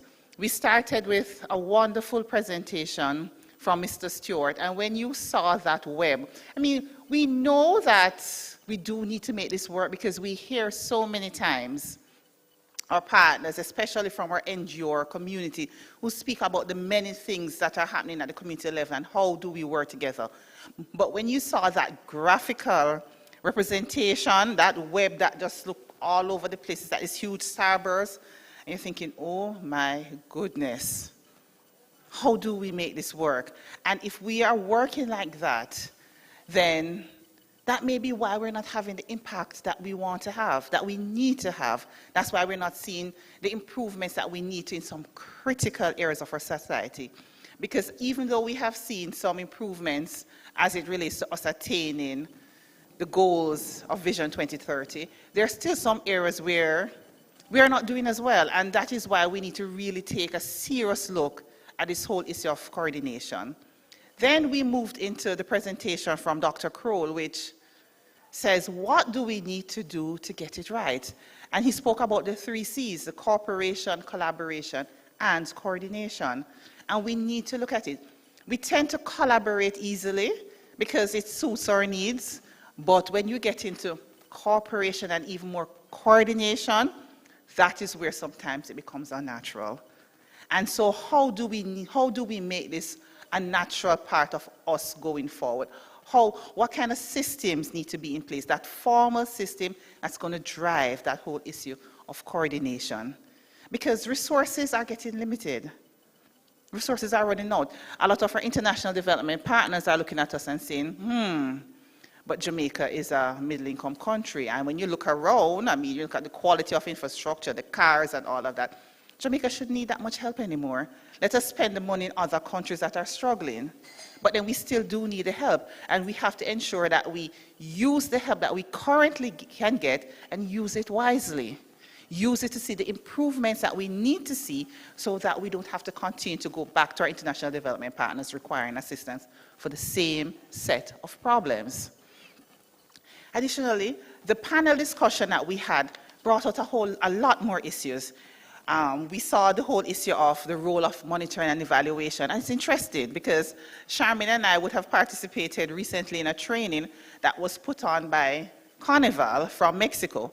And Carnival is their M&E agency. So they're responsible for doing the monitoring and evaluation for all government programs.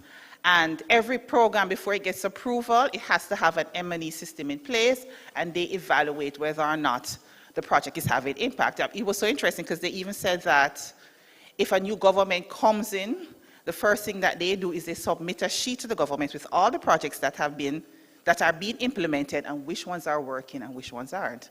So it's up to that new government to decide whether or not they're going to keep the ones that are working, that have been having impact, and are they going to drop the ones that aren't. So a lot of what we discuss here also tied into a lot of what we learned and what they have been doing in Mexico as it relates to M&E. We also heard about the whole issue of having a common goal, because where there's a trust deficit, we have to ensure that we see the value of partnership, that we see what we all stand to gain from this situation. Unless we are coordinated, there's no way we're going to achieve Vision 2030. There's no way we're going to achieve the Sustainable Development Goals. There's no way Jamaica will become the place of choice to live, work, raise families, and do business. It's impossible. And so, even though something may not be your agency's focus or your area of focus, you still stand to benefit.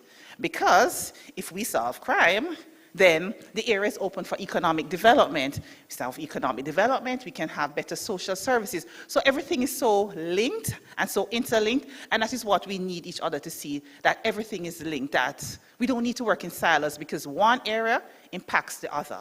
If you do not improve the social conditions, you can't have the economic conditions. You also need to think about the environmental. Everything works together in unison. We also have heard about the whole issue of us listening. As technocrats, sometimes we get far removed from the persons that we're treating with, because sometimes we get so bogged down with meetings and the regular day-to-day activities that we don't have enough time to go out in the field to actually see and to understand the changing dynamics of those that we are supposed to be designing for, those that we're supposed to be planning for. And so sometimes our programs don't necessarily meet the needs the way that they should. And this is where coordination comes into play, having all the partners at the table and the value of all these partners in the process, recognizing that. Also helping technocrats to understand their role, because many of them don't even understand the importance that they play in the whole scheme of things. You may think, oh, because I'm just the receptionist, I'm not that important. But if the receptionist does not pass on the message to the person who needs to get it and there's a delay, then it impacts the delivery of services to someone else. So for everyone to recognize that there's no role too small, but that you are critical to this process. But also not making technocrats feel bad if we don't get the results that we need to. Because sometimes if you are not given, and Dr. Johnson spoke about it, not given adequate resources, building even the capacity, sometimes our technocrats need capacity building. And unless we provide all the various things that these persons need, that we can't really tap them on the hand for not being able to achieve. And so that's also critical. And so with everything that has been, also the value of data, and how do we use the data? If we are sharing the data, how do we ensure that the data that we're sharing, one, that we're using it in the way that we're supposed to, two, that we can get it readily. Some partners, the systems, the data systems that are needed are not there.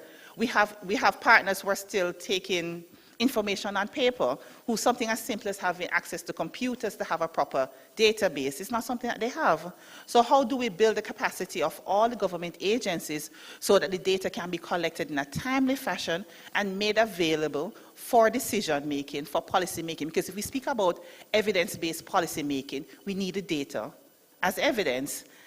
And so as we go forward, there's also other questions that we need to ask. Who? If we're going to do coordination, who is going to lead? Because you have to have a lead. You can't have so many different agencies trying to coordinate. There has to be a central body responsible for coordination, a central body that has been empowered so that everyone knows that this is the body that is coordinating and that you need to respond to this body. So who is going to do that? And the next thing is how. Is it something that is going to be legislated? Is it going to be policy? How are we going to go about establishing this coordinating body so that we can move forward? And so a lot of discussion has started, discussion that won't end today, discussion that must continue. It will continue for the government partners tomorrow in a closed door session, because as a government, we need to lead by example. And so we need to see on our end what we are doing wrong and how we can become more coordinated as a body so that we can lead the coordination with our various partners.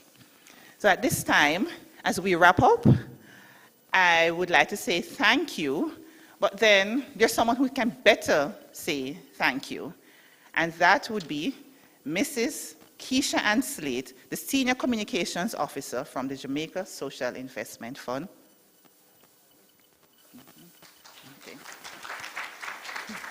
Oh, and one thing before I forget, when you are leaving, please leave the evaluation sheets either on the table or with someone at the booth, the sign-in booth. Thank you again.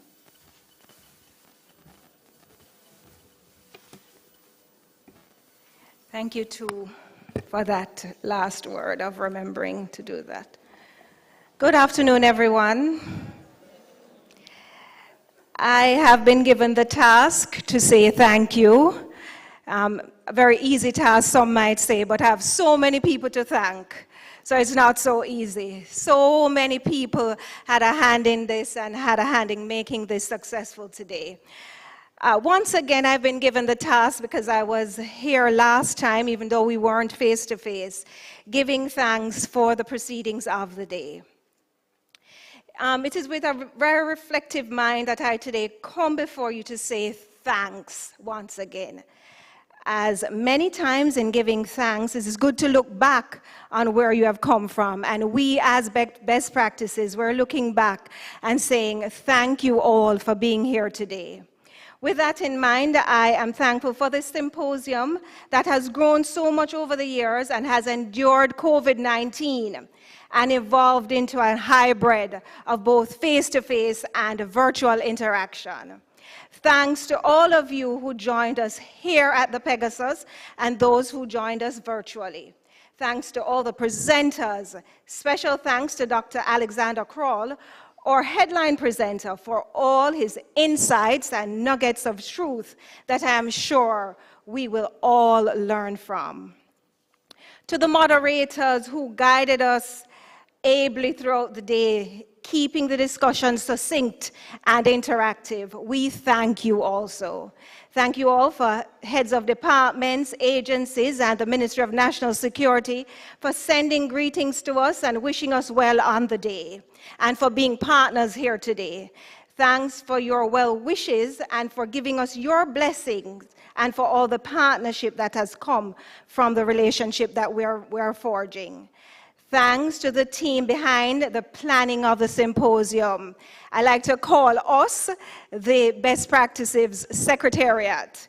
Thanks to every single member of that team who made today possible. It's not easy for every year to put this together, and I say thank you, and as part of the team, I say thank you to myself too. Thanks to the technical team that we have here, Pro Audio Visual Systems. Without them, we would not have been transmitted to the internet, and so that persons who couldn't be here in person could actually join us live and in living color. Thanks to the Jamaica Pegasus for the facilities, for having us here this year. We're grateful for the accommodations and for tailoring it to our needs. Thanks everyone for all your support, and if I've neglected to say thank you to anyone, everyone who has contributed in a small way or in a big way, we appreciate you and we say thank you. And we know that the day hasn't ended, and we say to you, we thank also the persons who have come, who are behind that screen, who have come with their wares to show you and who have shown us so much creativity. So we say, this is not the end of the day. You should go and look at what they have to show you. But from me and from the Best Practices Secretariat, we want to give you a big thank you.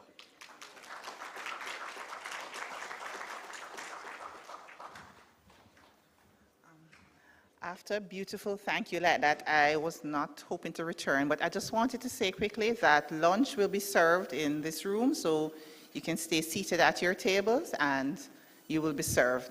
And of course, as Mrs. Slate-Wallace said, please remember to stop by the booths where the expo is and support where possible. Thank you again and enjoy the rest of your day. And see you next year.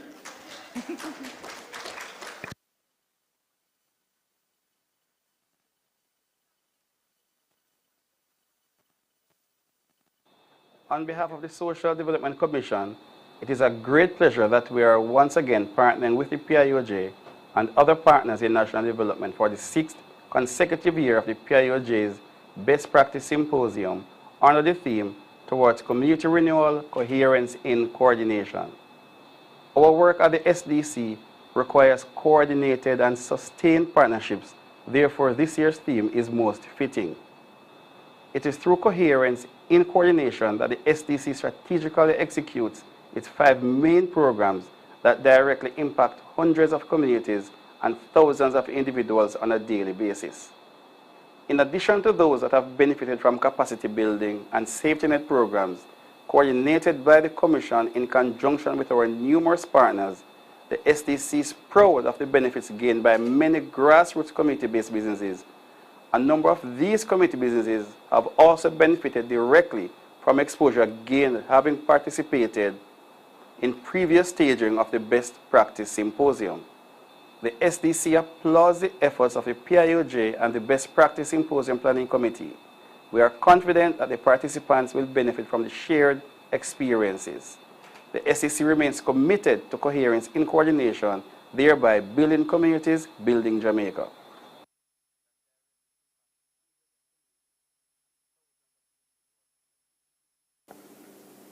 Good morning.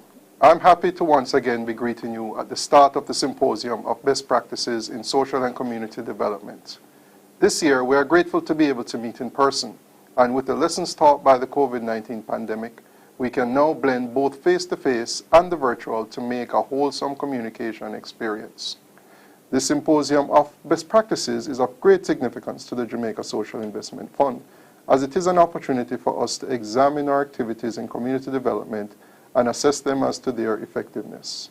It also presents the unique opportunity to see how our own best practices match with other entities with similar mandates and present worthwhile opportunities for collaboration among entities. We at the Jamaica Social Investment Fund have in the 26 years of our existence placed partnership at the core of our operations. We acknowledge that it is only through a collaborative effort with other entities and the people we serve we can see positive outcomes in the implementation of the wide range of projects that we have completed over the years. This year's symposium theme, Towards Community Renewal, Coherence in Coordination, speaks volumes and points directly to what should be at the heart of gatherings like this. The symposium presents to us the chance to not only look at the work done by each entity in isolation, but to compare notes and see how particular actions have been successful or have failed. This is important as we strive towards exactly what this year's theme is depicting, coordination. The theme itself is a call to action to not just implement as ministries, agencies, and departments in our quest towards nation building, but instead to take on the task as one unit. This means that through examining the ways we approach social investments, community development, and renewal, we can be deliberate in our actions and actively coordinate so that interventions by each agency will complement and strengthen each other rather than be duplicated. Additionally, we need to pool our efforts in our measurement and evaluation practices, which involve looking more closely at the results and so tailoring our responses collectively to improve social interventions in the communities that we serve. As we continue to strive towards sustainability, this forum creates an open platform for this type of collaboration. All this is to create communities that are not dependent but empowered to advocate for their continued sustainable development. I wish for you fruitful discussions that transcend the day's activities into action as we move towards coordinating our efforts towards the common goal of making Jamaica a better place to live, work, raise families, and do business. Hello and welcome to the 2022 Symposium of Best Practices in Social and Community.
and to do business. Thank you.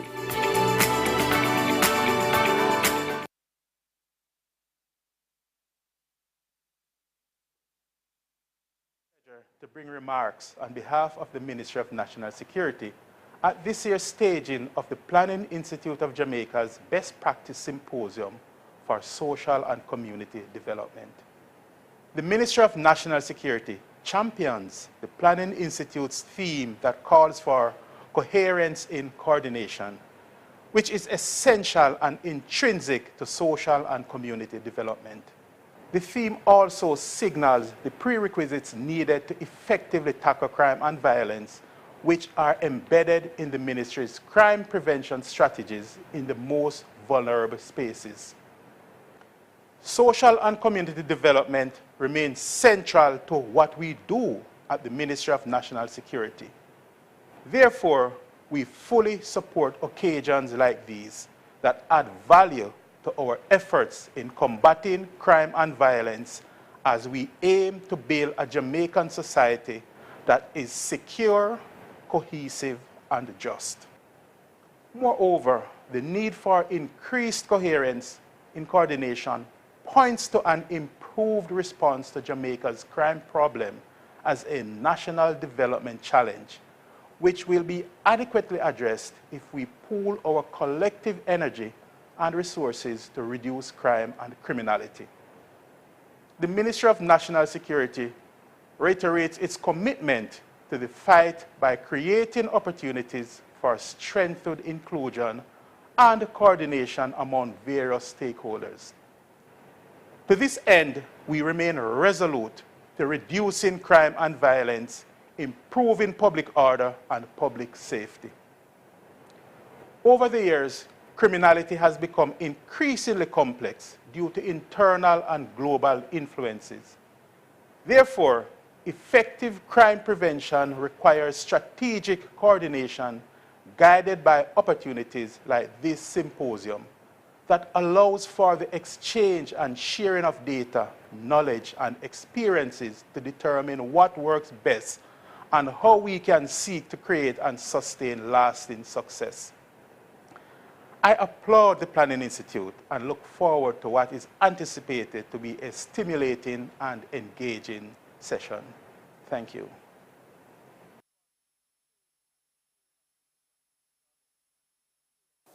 The pleasure is mine to bring greetings on behalf of the Planning Institute of Jamaica, PIOJ. This, the 7th staging of the annual Best Practice Symposium. The symposium is hosted by the PIOJ through its Community Renewal program in partnership with the Inter-American Development Bank, the IDB, the Jamaica Social Investment Fund, the JSIF, Ministry of National Security, MNS, and the Social Development Commission, SDC. The theme that will guide our discourse today is Towards Community Renewal, Coherence in Coordination.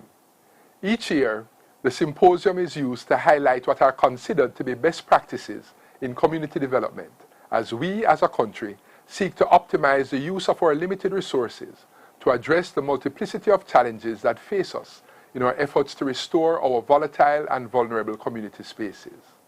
Two primary approaches are being pursued as mechanisms for highlighting and encouraging the use of best practices.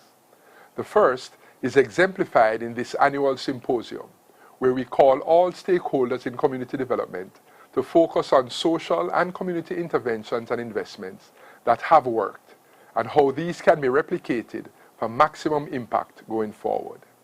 The second, which the PIOJ is embracing, is to have an electronic platform where best practices can be stored and retrieved as needed. This is an involved process that includes, among other things, development and agreement on definitions of terminology, agreement on what should be regarded as a best practice, and ongoing dialogue among stakeholders with a view to unearthing and documenting best practices that should be highlighted across all collaborating entities, whether government or non-government. For this year's symposium, the focus remains on coordination, a word that is clear in meaning but seems difficult to execute. However, we continue to believe in the vision, thereby maintaining our effort to help partners align their efforts in a coherent and effectively coordinated framework for delivering social interventions and investments in the renewal of our CRP communities. So, as we highlight best practices, it is our hope that community development practitioners will replicate these practices to achieve the desired outcome, renewal of our underserved community spaces. Fulfillment of this vision of renewal will support the achievement of Vision 2030 Jamaica to make Jamaica the place of choice to live, work, raise families, and do business. It will require us coming together, having frank but respectful discussions through which we identify challenges and impediments and ensure action that will enable us to overcome these obstacles. We will each have to respond to the call for action around these collectively defined solutions. Let us also be mindful of the existing coordinating mechanisms around which we should coalesce. These include the Citizen Security Plan, the CSP, the Community Renewal Program, CRP, which provides support to the CSP in coordinating activities within the community spaces, and the Jamaica Social Investment Fund, JSIF, which is coordinating interventions among the zones of special operation, ZOSO communities. I close by thanking our partners, IDB, JSIF, MNS, and SDC, for their continued demonstration of what it means to live the vision of community development through improved coordination, harmonization, and collaboration. Let us continue the collaboration to make Jamaica the place of choice to live, work, raise families, and do business. The coordination of social and community initiatives for optimum impact has grown exponentially in an effort to restore our country's most vulnerable communities. Over the past 4 years, the Ministry of National Security has transformed the security architecture through investment in improved infrastructure, mobility, technology, and positive community engagement. This year's theme, Coherence in Coordination, emphasizes the ministry's collaboration with the National Housing Trust, NHT, and the Jamaica Social Investment Fund, JSIF, that have committed to converting police facilities into modern, efficient, citizen-friendly professional workspaces. Over the last financial year, the government of Jamaica has constructed or rehabilitated 21 police facilities island-wide. This includes 6 fit-for-purpose police stations constructed or rehabilitated by the JCF and 3 newly constructed by the NHT. Additionally, the ministry has constructed and upgraded police stations with domestic violence intervention centers and community facilities for the public to better engage the police. Through continued partnerships with the JCF's Community Safety and Security Branch, 10 domestic violence intervention centers have been established, as well as domestic violence pop-up clinics to sensitize the public on related issues. The government's commitment to improving and expanding the capacity of the police to restore public order and safety is also recognized through the provision of fit-for-purpose police vehicles. This is boosting the JCF's response capacity and operational effectiveness. The mobility provides a sense of reassurance and confidence of citizens who can observe the improved response time of the police and see them being more visible and active in their communities. Technology is an effective force multiplier and plays an essential role in modern-day policing and citizen security. The expansion of the Jamaica National Surveillance Program, Jamaica Eye, has been successful in assisting the police's crime-fighting efforts and maintaining public order in main towns and thoroughfares. To date, the program has installed over 850 CCTV cameras across main towns across the island. The ministry will continue to deepen partnerships with the private sector and community organizations to enhance the program's output. The Electronic Traffic Ticket Management System, ETTMS, that was piloted in December 2021 is a worthwhile tool to bolster public order, and safety on the nation's roads. The ETTMS is a more efficient and accurate alternative to traditional manual tickets while providing police officers with access to motorist information at their fingertips. Through the implementation of various community policing initiatives, the JCF has evolved into a proactive and service-oriented organization that places partnerships at the forefront of its operational strategies. These partnerships will redound to a significant increase in confidence and trust in the police and a vast improvement in the relationship between the police and the communities.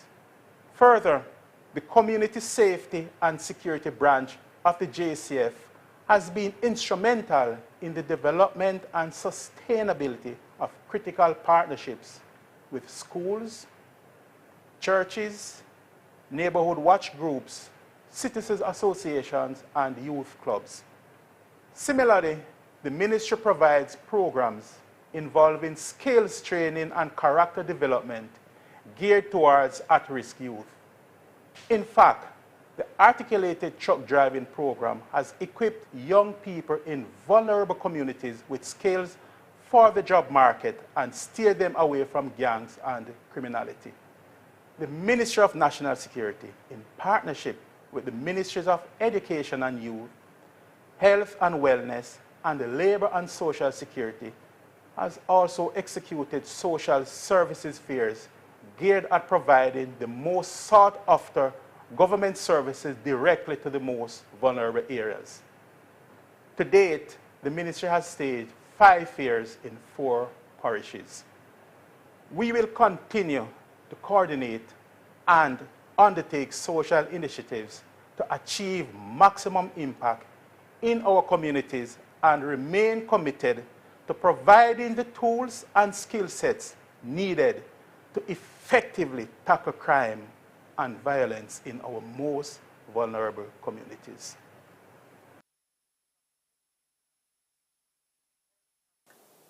The Community Renewal Program as a best practice. The Community Renewal Program provides an effective and efficient platform for coordinating and monitoring of initiatives and can be described as an advisory entity for national policy and programmatic response that facilitates the transformation of volatile and vulnerable communities into secure, cohesive, just, prosperous, and healthy spaces in Jamaica. Similar to Vision 2030 Jamaica, the CRP uses a results-based management approach with a focus on outcomes.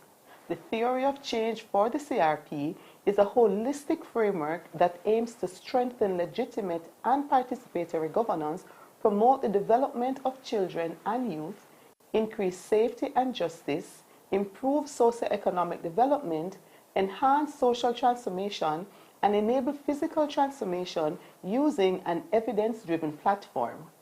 This platform will enable, facilitate, and build capacity for these communities to address their own needs, as well as to serve to promote strategic partnerships and the coordination and enhancement of the delivery of services under the 6 interlocking components to these volatile and vulnerable communities.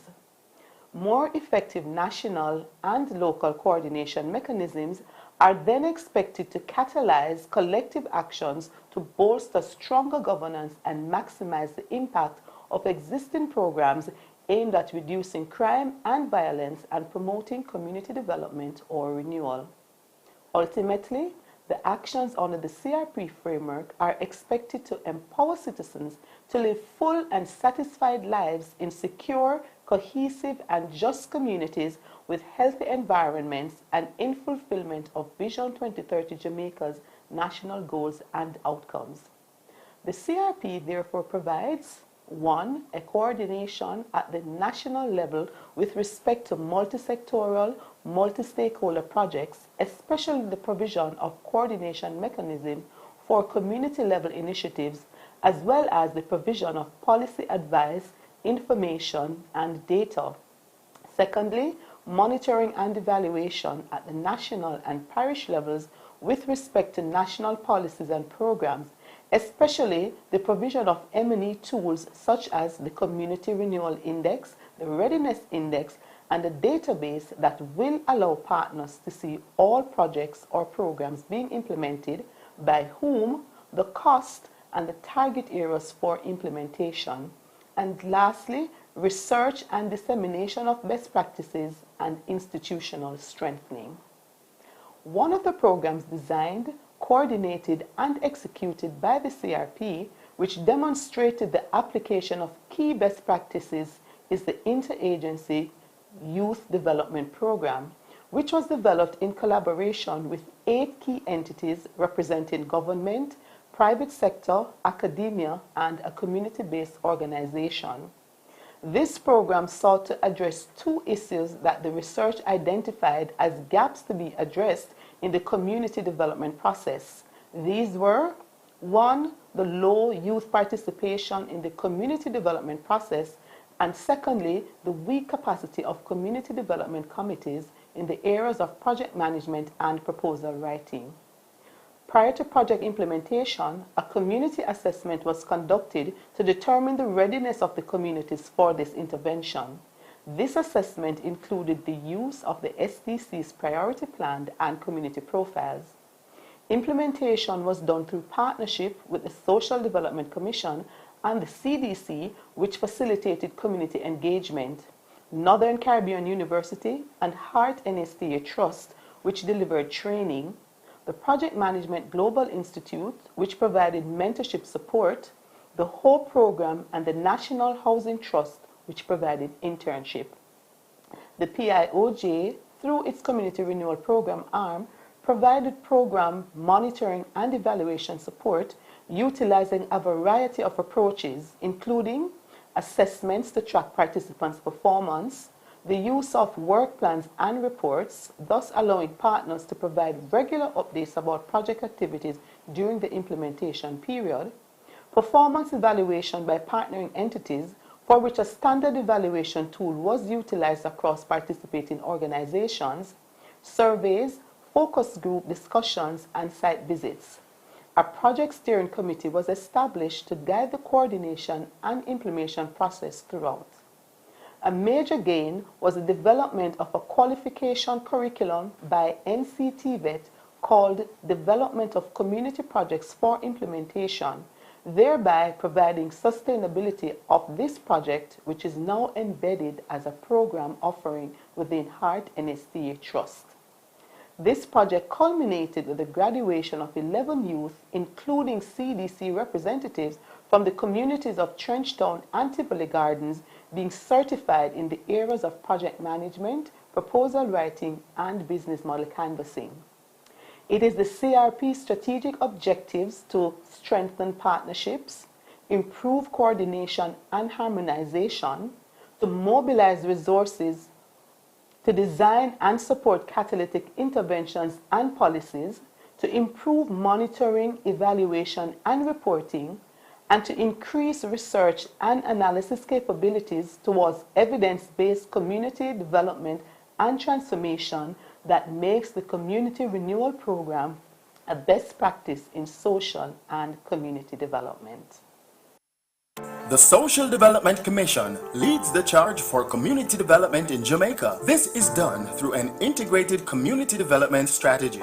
This dictates sustained and coordinated partnerships to include working with community-based organizations, not limited to community development committees, CDCs, but working with other ministries, departments, agencies, international development partners, and non-governmental organizations. As the principal organization working with Jamaica's 775 communities, the SDC is positioned in the Ministry of Local Government and Rural Development. SDC promotes the advancement of sports, social, cultural, and economic development for the people of Jamaica. 3 of the 6 programs is providing information through Community Research and Development Planning Program, CRDP, which produce and updates data and information that are needed for local and national planning. The Parish Interagency Network Program, which seeks to improve the quality of service delivered to residents through effective and efficient collaboration among service providers in all parishes and strengthening of the participatory governance framework. SPGF, which works towards increasing participation in local governance by establishing and building the capacity of community organizations to participate in advocacy and decision-making at all levels. SDC, building communities, building Jamaica. Jamaica Social Investment Fund, JSIF, celebrating over 20 years of investment in community development. JSIF has forged relationships with international funding partners as well as private and public sector entities. Let us continue to invest to reduce vulnerabilities. Let us build our social capital and resilient infrastructures to ensure full participation in Vision 2030. JSIF, investing for community development. Hi, I'm Omar Sweeney, Managing Director of the Jamaica Social Investment Fund. Today, we're pleased to continue to work with our partners and stakeholders in impacting the 4 development goals of Vision 2030. This year, we're proud to have 2 of our major projects recognized as Jamaica 60 Legacy Projects. The Port Royal Street Coastal Revetment Project in downtown Kingston, as well as the Jamaica Fire Brigade Western Regional Headquarters in Montego Bay. Both projects aimed at building Jamaica's resilience against environmental hazards. Our work continues as we strive towards the significant goals of Vision 2030. Support us as we work in the areas of human capital development, environmental protection, citizen safety and security. JSIF, investing for community development. We, the Inter-American Development Bank, IDB Invest, and IDB Lab, are the largest source of multilateral finance in Latin America and the Caribbean. We are the IDB Group. We are an active player in the international development community. We help to improve lives by working together with governments, the private sector, and civil society to design solutions that contribute to the advancement of the countries in the region. Our goals are to reduce social exclusion and inequality, improve productivity and innovation, and foster economic integration. During the past 6 decades, we have stood by our member countries through thick and thin with loans, equity, technical assistance, advisory services, and research. We have helped to improve lives in many ways. We have partnered with the region to lift millions of people out of poverty. We have supported myriad micro, small, and medium enterprises, as well as financed transportation systems and clean energy projects. And we have worked with our member countries and clients on innovative solutions to pressing and complex issues. Although there has been great progress, economic growth has slowed, and the region remains the most unequal in the world. Rising social unrest throughout the region shows the need for greater efforts. To do this, we, the IDB Group, have pledged to focus on mobilizing more resources to support our member countries and clients in tackling the most significant challenges in the region and on using the best technologies to craft solutions to development problems. At the same time, we have deepened our commitment to helping the region to attain gender equality, diversity and inclusion, combat climate change, and foster strong and transparent institutions. We are also committed to producing more research courses and evaluations on the issues that hold back the region's progress, and to sharing this knowledge with our member countries. We will keep listening to and working with the region to create solutions that draw on our strengths as a group. Together, we can and will continue to improve lives in Latin America and the Caribbean.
The Community Renewal Program, CRP, was established in 2011 as a multi-level integrated intervention for coordinating and enhancing service delivery among 100 of the most volatile and vulnerable communities in Jamaica.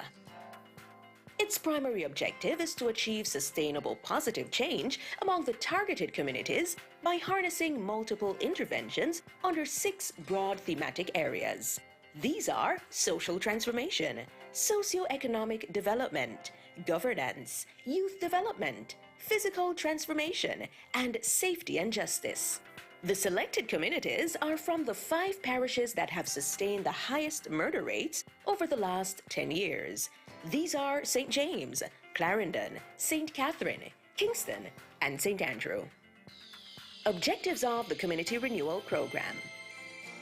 The overall objective of the Community Renewal Program, CRP, is to contribute to inclusive growth and equitable national development by fostering the socio-economic well-being and enhancing the quality of lives of residents of volatile and vulnerable communities. The CRP Secretariat coordinates the implementation and monitoring of the CRP by building partnerships among state and non-state entities to ensure collaboration, coordinating and harmonizing development partners, state and non-state entities and institutions to prevent duplication and maximize the impact of interventions.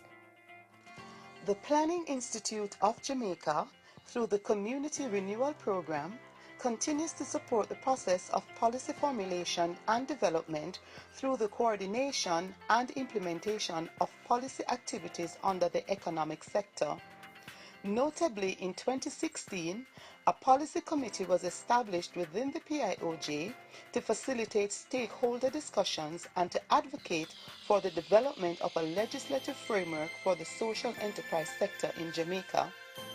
This advocacy was successful and led to the CRP's participation in the review and update of the MSME and entrepreneurship policy, resulting in the development and inclusion of a new chapter on social value creation being added, which received cabinet approval in 2018. The CRP now chairs the Social Enterprise Working Group, a subgroup of the National Policy Implementation Committee. Monitoring and evaluating. To strengthen the M&E capacity of the Community Renewal Program, a web-based monitoring and evaluation database was introduced in July 2020. This system is intended to be used by CRP implementing partners to plan, track, measure, and report on the performance of interventions under the CRP umbrella.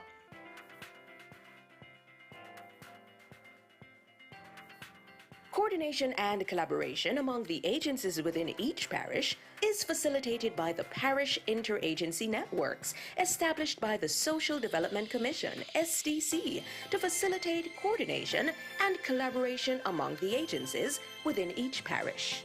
Let's now listen to Mr. Charles Clayton, Program Director, as he explains the CRP's theory of change. The CRP recognizes that agencies working by themselves in silos are unable to accomplish the kind of change that is needed in the spaces where we have social problems of the kind that we are addressing.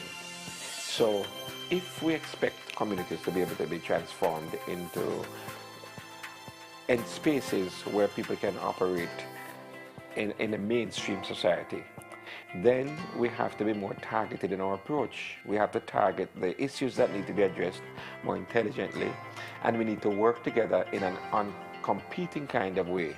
So what the CRP brings as the theory of change is a process in which agencies that are working in common spaces are working in support of each other rather than against each other.